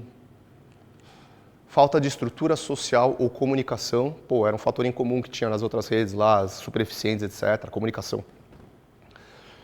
Estabilidade ambiental na história evolutiva, cara, é conturbado. Não adianta se montar uma casa, um negócio, num terreno infértil, onde, nada nasce ou que está sempre sofrendo ameaça, é muito mais difícil.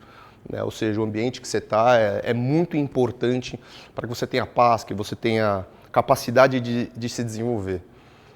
E essas estratégias rígidas de reprodução ou forramento. Né? São espécies que só sabe fazer uma coisa, né? Eles migram, eles fazem isso, etc, tal, estão acostumados com aquilo, né? Não mudam o padrão delas. Eventualmente elas acabam sendo impactadas por algo e não conseguem, né, evoluir. E a gente falou isso durante a apresentação, que é a questão do aprender a aprender.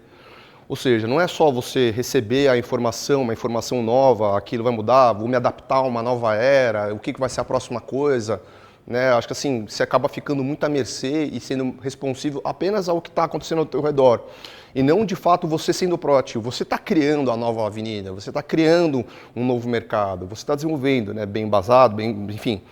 Você tem uma teoria, mas acho que é importante você em vez de só estar seguindo algo, você também ser capaz de, criar algo, criar algo novo, né, se desenvolver numa coisa que realmente você criou e aqui vocês têm muita oportunidade com esses professores de aprender isso.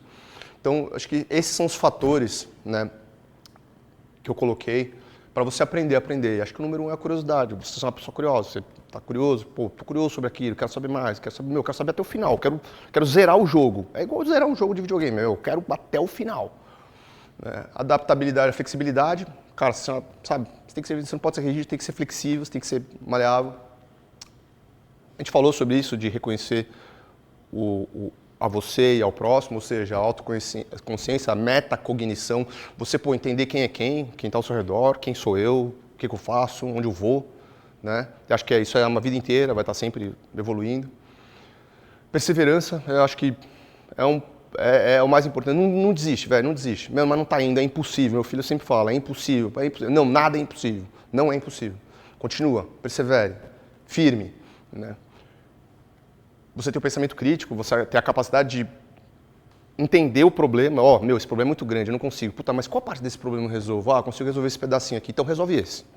Puta, agora é outro, agora resolve outro. Aí você fatia o problema. Um problema que era gigante, você foi matando ele em partezinhas. De repente era um problema que era enorme, ficou pequeno, e aí você resolveu um problemão grande, né, por partes.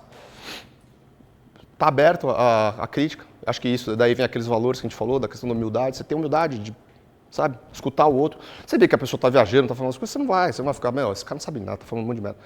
Mas se a pessoa está lá falando uma coisa, ela tem uma opinião, ela acredita muito naquilo, alguma verdade ela deve ter. Então tenta extrair essa verdade dessa pessoa, né? Ou de que for, da crítica, do feedback, ou o que for. O reconhecimento de padrão, cara, isso daqui é uma coisa que acho que a gente gosta muito, eu gosto muito, né? Que é a estatística. Você, quantos caras vêm aqui? De quantos deles são homens? Quantos deles são homens mais isso aqui? Nossa, entendi, puta, é verdade. Esse tipo de cara vai dar mais certo. Ele que eu quero pro meu time. Né? É engraçado, na hora que a gente começa a pegar padrão, tem vezes que os caras que mais vão dar certo são os que menos são prováveis. É interessante você ver isso.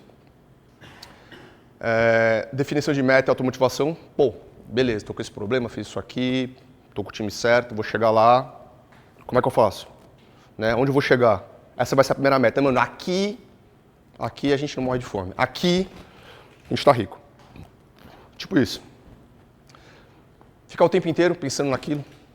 Então, aquele negócio, vive sempre no mundo da lua, o cara está sempre no mundo da lua. Não, você está sempre pensando, você está sempre refletindo sobre o assunto, você está sempre querendo resolver. E, eventualmente, vivendo é que você vai ver como você vai resolver aquilo. Você vai ver e falar, puta, era aquilo. Você relacionou um negócio do McDonald's, de uma criança correndo, com um negócio que você está resolvendo que não tem nada a ver com o assunto, mas aquilo, você vivendo, você refletindo, você estando ali, fez você quebrar uma barreira enorme de um problema que, assim, quantas pessoas estão pensando nesse problema que eu estou querendo resolver? E aí você vai encontrar os seus heróis lá atrás e vai falar, caralho, são esses caras aqui, puta, não acredito. E o aprendizado, né, em geral, né, cada um tem uma verdade, esteja aberto a aprender, até uma formiga pode te ensinar, você pisa nela, ela te pica, doeu, você fala, não vou mais pisar. Então, é isso. E aí, né, essa questão que você começou a falar, como é que eu dou, depois que eu fiz tudo isso, beleza, eu entendi essas redes, eu entendi como essas coisas funcionam, eu entendi quais os valores que eu tenho que ter para ir para frente, para evoluir, para aprender, para estar forefront, que a gente fala, sabe, a ponta da faca aqui nesse negócio, mas como é que eu vou dar valor aqui nesse meu negócio, minha rede, meu organismo, meu business. E aí tem alguns pontos aqui que eu coloquei que é importante, bom, que vocês depois podem parar e ler, para que quando alguém te faça essa pergunta, e aí, qual que é o valor do Bitcoin? Qual que é o valor disso aqui? Aí vocês têm esses detalhes que podem ser traduzidos através deles, tá? Então tem essa lei de Metcalfe, tem o volume, a frequência de transações. De fato, tem muita gente entrando e saindo, cara, alguma coisa tem aí nessa lojinha, né? A receita, de fato, quanto que esses caras estão ganhando, as métricas, né, de engajamento, pô, não tá pagando ainda, mas, meu, os caras não saem daqui. Como é que eu ganho dinheiro com isso? Você não sabe ainda, você vai descobrir. O valor total de quanto tem depositado nesse sistema, quantas pessoas já movimentaram aqui, né? E algumas outras métricas, né? Métrica de segurança, confiabilidade, cara, o valor da rede, meu, ela não quebra, ela não está X tempo funcionando, ela está X tempo rodando e nunca parou de funcionar. Aquilo tem um valor enorme, a resiliência do sistema, né? E sem isso a gente não vai para frente, sem que a gente construa redes nos quais a gente aumente a eficiência agregada, o mundo não vai para frente, não vai. Se a gente continuar fazendo as coisas do jeito que era, não vai. Porque a gente vai continuar alimentando o status quo, os participantes, os intermediários que estão lá por diversos motivos. Nem sempre é um motivo por mérito. Pode ser um motivo por político, pode ser um motivo corrupto, pode ser vários tipos de motivos. E em grande maioria é esse. Então não tem jeito. Se não for para fazer desse jeito, esquece. Aí você vai ter que ser barão. Ou vai ter que pagar alguém. Né? Então, a gente falou sobre esses pontos. Ciência e colaboração da natureza, adaptabilidade humana e sistemas centralizados, adotantes iniciais, adaptabilidade das espécies, ou seja, quem é que compra, por que compra, a que momento que compra. É aquela frase que o Michael Saylor fala, cada um paga no Bitcoin o preço que merece. Né? Então é melhor ir rápido, porque, imagina quanto que você vai pagar no preço. Nós pagamos $200 e $14 no Ethereum. Entendemos rápido isso aqui, hein? É meio que por aí, entendeu? Quanto mais cético você for, vai ser mais difícil, vai demorar mais. Você vai se adaptar, sua capacidade de adaptabilidade vai ser pior, né? E entender, né, que nível de centralização também vai entrar no sistema. Se for total, complicado. Aí é muito manipulável. Aí você está entrando num sistema que, você não tem controle, as pessoas não têm incentivo. Qual que é o teu incentivo? Só a ganância. Aí não deu. Né? E a eficiência agregada é a utilização da rede. Quanto que esse sistema que elas intermediam, quanto esse sistema que otimiza, quanto que ela melhora. Tá? Então, foram esses os pontos de intersecção sobre isso que a gente falou. Foi a questão da centralização versus a descentralização, adaptabilidade, o aprendizado e eficiência agregada. Tá? Para isso, eu peguei algumas imagens aqui para vocês terem um pouco de referência sobre como isso se comporta na vida real. Aqui você tem um gráfico sobre a questão da mineração, tá? Do hash rate dividido. Quem são os participantes que estão minerando e garantindo que os bitcoins estão guardados, minerados, transacionados, né, registrados, etc. E como você pode ver, existe aí uma concentração, né, relevante. Antigamente era antepool 50%. Desculpa, 75%. Hoje você já tem aí Foundry USA, Via, BTC, né, isso aqui sempre teve. Ou seja, e você tem redes menores, participantes menores que estão aqui, né, participando dessa rede e mantendo ela viva, né, através de um incentivo que é guardar as informações que estão sendo realizadas, as transações, garantindo as transações de ponta a ponta e a integralidade né, do sistema. Tá?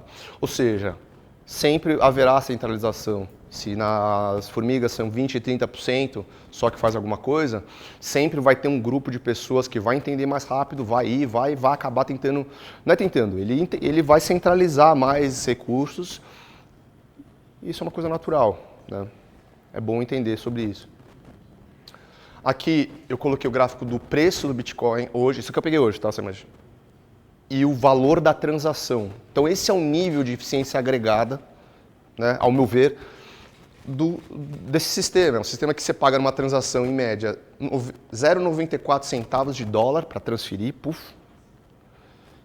e é o preço da rede, quanto que vale, né? Não interessa o tamanho da transação. Se alguém já tentou mandar dinheiro para fora aqui, ou fazer qualquer... Se um dia vocês experienciarem esse processo, vão falar, cara, isso aqui é coisa de louco.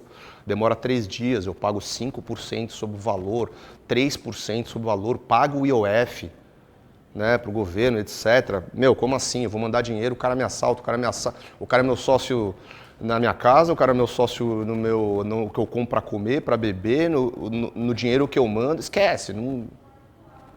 Né? E aqui a gente tem um sistema que se eu quiser mandar 1 bilhão para o outro lado, eu vou pagar 94 centavos. Ninguém vai me impedir, ninguém vai proibir, ninguém tem o controle disso. Apenas você. A propriedade é sua, né? O boneco é teu. Você faz o que você quer com ele. E aqui a receita, tá?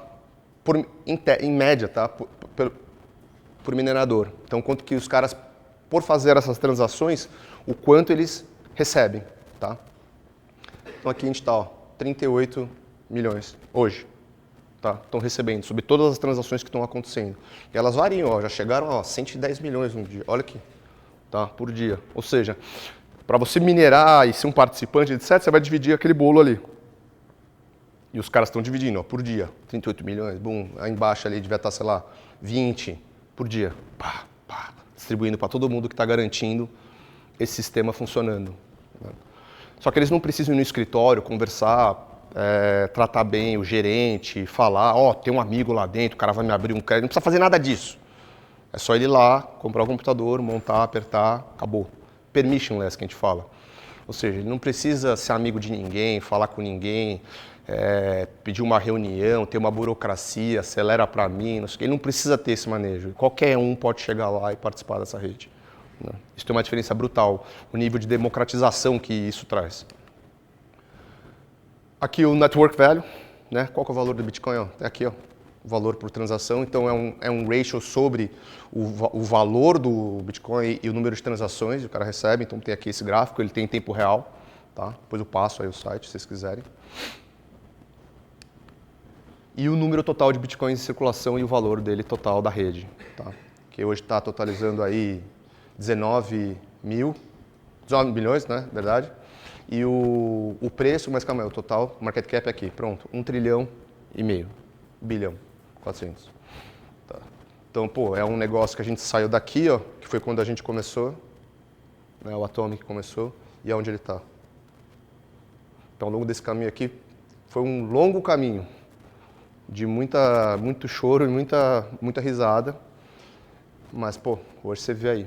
Né? Onde a gente chegou. Eu peguei uma frase do Satoshi mesmo, seja ele quem seja. Tá?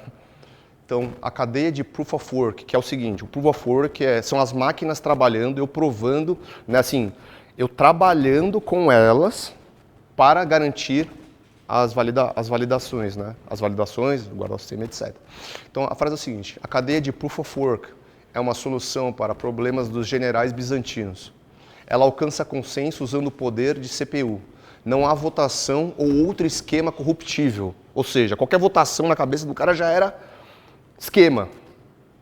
Ah, vamos fazer uma votação. Putz, né? Porque quem é que sugeriu isso aí? Quem sugeriu já está comprado com 3 ali, e aí? Né? Então, na cabeça dele, pô, votação já é esquema, né? Já é corruptível. É completamente descentralizado. E acho que é essa beleza, isso aí vale a pena lutar.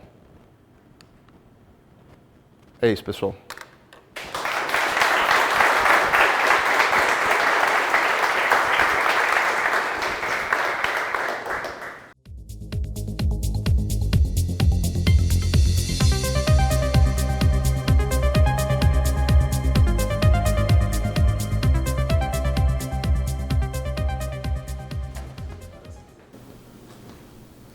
Bom, agora nós vamos para o quadro de dúvidas e perguntas da plateia. Então, Kenzo, o Gabriel Medeia perguntou: desde que você teve a sua ideia da startup até você realmente colocar ela em ação, quais foram os seus passos?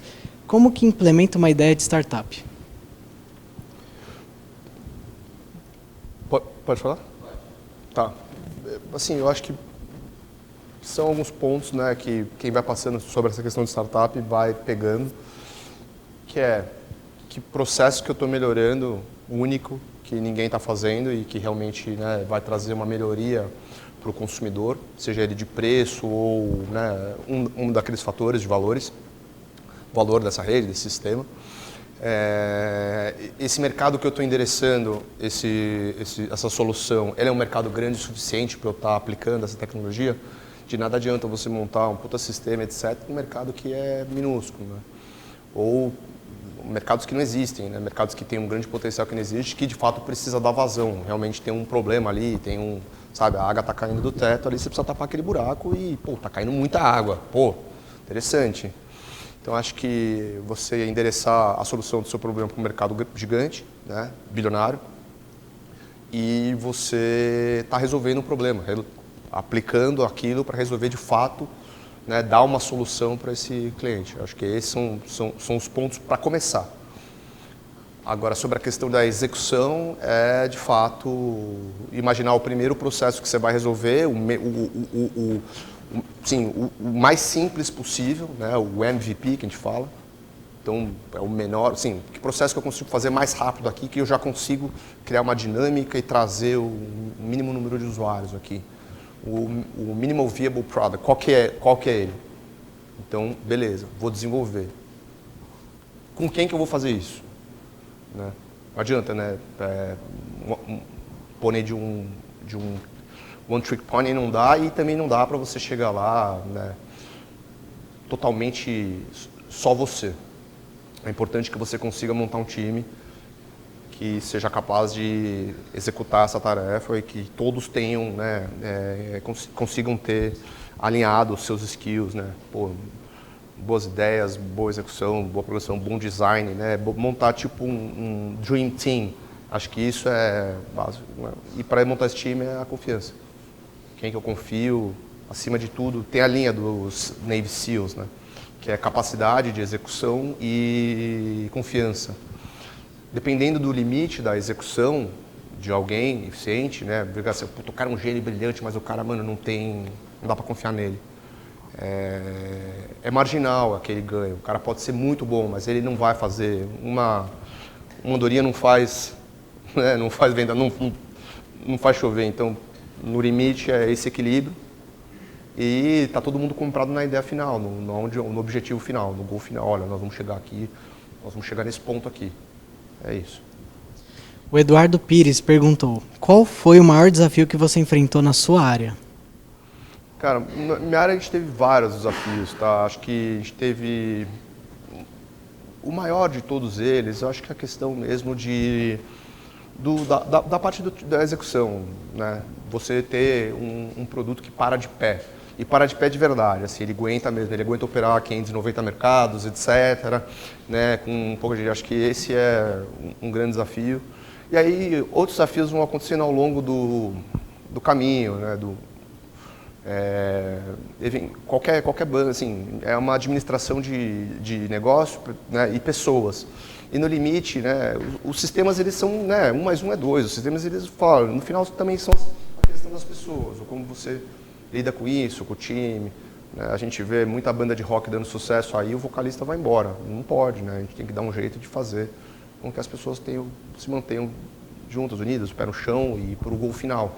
Porque é uma caminhada de, assim, no final você vai construir uma coisa incrível, depois é o legado. Então você tem que olhar para isso. Pô, eu quero que isso aqui não seja uma coisa que fique, 10 anos, vou ganhar um dinheiro e acabou, vou pular para outra coisa. Não. Tem que pensar que, um negócio de 100 anos, de 1000 anos. É o exemplo dos caras, market makers. Os maiores do mundo estão com business aí há, 100 anos, 150. Os caras, ou seja, é esse tipo de visão né, e desafio que, ao longo do que você vai amadurecendo o negócio, também você tem que pensar.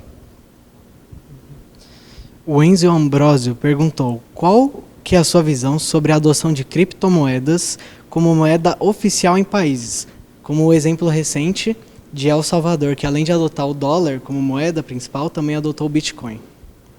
Eu acho bacana, eu acho que eles entenderam algo, acho que no final isso aí vai acabar se pagando, né? Porque é um país que ele está muito suscetível a vários, né? Ele está muito suscetível a vários desafios, a vários problemas que ele vai enfrentar. É de guerra de narcotráfico, é problema de, enfim, problemas naturais, etc. Então ele conseguindo proteger e criando um patrimônio que fica totalmente protegido, é uma forma dele também garantir o valor, né, daquilo. Então, imagina, entrou um presidente, aí o cara muda a moeda, desvaloriza, cruzeiro, cruzado, cruzão, real, né? São várias outras políticas monetárias. Através dessa política monetária, no qual é o Bitcoin, que é uma rede, que existe todo esse incentivo e todos esses detalhes, é uma salvação para esses caras. Então, eu não acredito que isso se sustente como uma moeda corrente, mas como uma reserva de valor, sim, sem dúvida nenhuma, esse papel vai ser exercido lá. O Luca Francesco perguntou, falando sobre custódia de Bitcoin, é melhor deixar em carteiras frias, carteiras quentes ou nas corretoras? E se eu ficaria muito exposto deixando em carteiras quentes? Eu acho que depende de quem você é. Tá? Se você, não consegue lidar com ter a sua private key, guardar, né, numa ledger tua, numa carteira que de fato fique cold storage, é melhor você deixar numa corretora, né?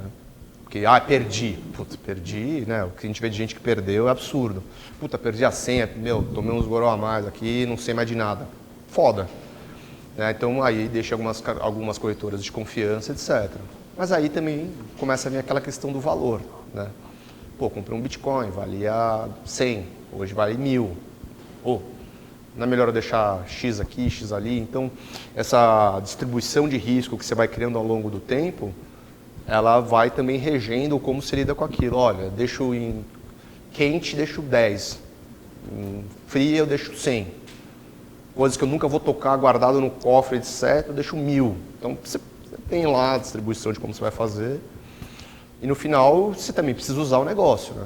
Então, mesmo que você fique lá com seus cold storages sem mexer, etc., é importante que, vou mandar aqui 100 para esse lado aqui, só para eu pegar de novo, botei a carteira, fiz, mandei, beleza, teve o acesso, validei o acesso aqui sem mexer, tal. Então, esse processo ele é importante também, você ir, mexer, tal, para que você também não perca, mesmo que você tenha cold storage. O Jovens perguntou, como que você enxerga essa transição para um sistema financeiro global, onde o controle e a emissão de moedas não sejam exclusivos dos governos, mas sim da própria comunidade, com a segurança, com a governança descentralizada que as criptomoedas buscam estabelecer? Não, eu acho que é isso.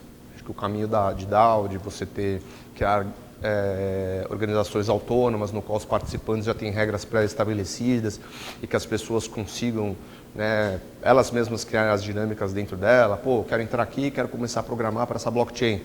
Se eu fizer esse módulo aqui, eu ganho X dessa moeda. Legal. Já estou ganhando, já estou fazendo. Acho que é um modelo novo, bom, é global, você pode trabalhar de qualquer lugar, então ele potencializa muito a questão da liberdade, né, do indivíduo. O cara pode morar onde ele quiser, em Bali, na praia, Ubatuba, no Japão, e o cara trabalha de qualquer lugar, pode trabalhar para inúmeros projetos, o que for, e ele está recebendo sobre aquela rede, e aquela rede está se desenvolvendo autonomamente, né? Ela está sendo nutrida e assim, alterada a governança, como ela é estabelecida, de acordo com os participantes, né? Através dessas regras, Proof of Stake, Proof of Work, o que for. E para finalizar, o Eduardo Pires perguntou, qual a sua maior realização na sua área? Da minha vida? Da área. Da área? Que você teve na sua área. Acho que a maior realização é poder, de fato, trabalhar com o que eu faço, porque eu amo o que eu faço, né? E ser reconhecido por isso, porque como a gente sempre ficou dentro de uma caverna e nunca quis mostrar nada para ninguém e nunca falar com ninguém, para que a gente também protegesse aquilo que a gente fez, acho que a gente agora saindo um pouco mais, indo em evento, etc., e vendo o reconhecimento que as pessoas têm desse mercado, né, desse setor e tal, e ver as coisas que a gente foi conquistando e fazendo, acho que foi muito bacana. Mas acho que o mais importante é poder trabalhar no que a gente faz. E poderia não ter acontecido, a gente poderia ter sido os cabeças de vento, que nem eu falei, e estar trabalhando num negócio que, não tinha ido para frente. Mas hoje todo mundo quer, entendeu? Então a gente falou, caramba, a gente sabia, não é que a gente sabia, a gente teve essa visão de como bom era isso aqui. E agora, né, podendo estar nele, é incrível mesmo. Obrigado. Valeu, pessoal. Obrigado.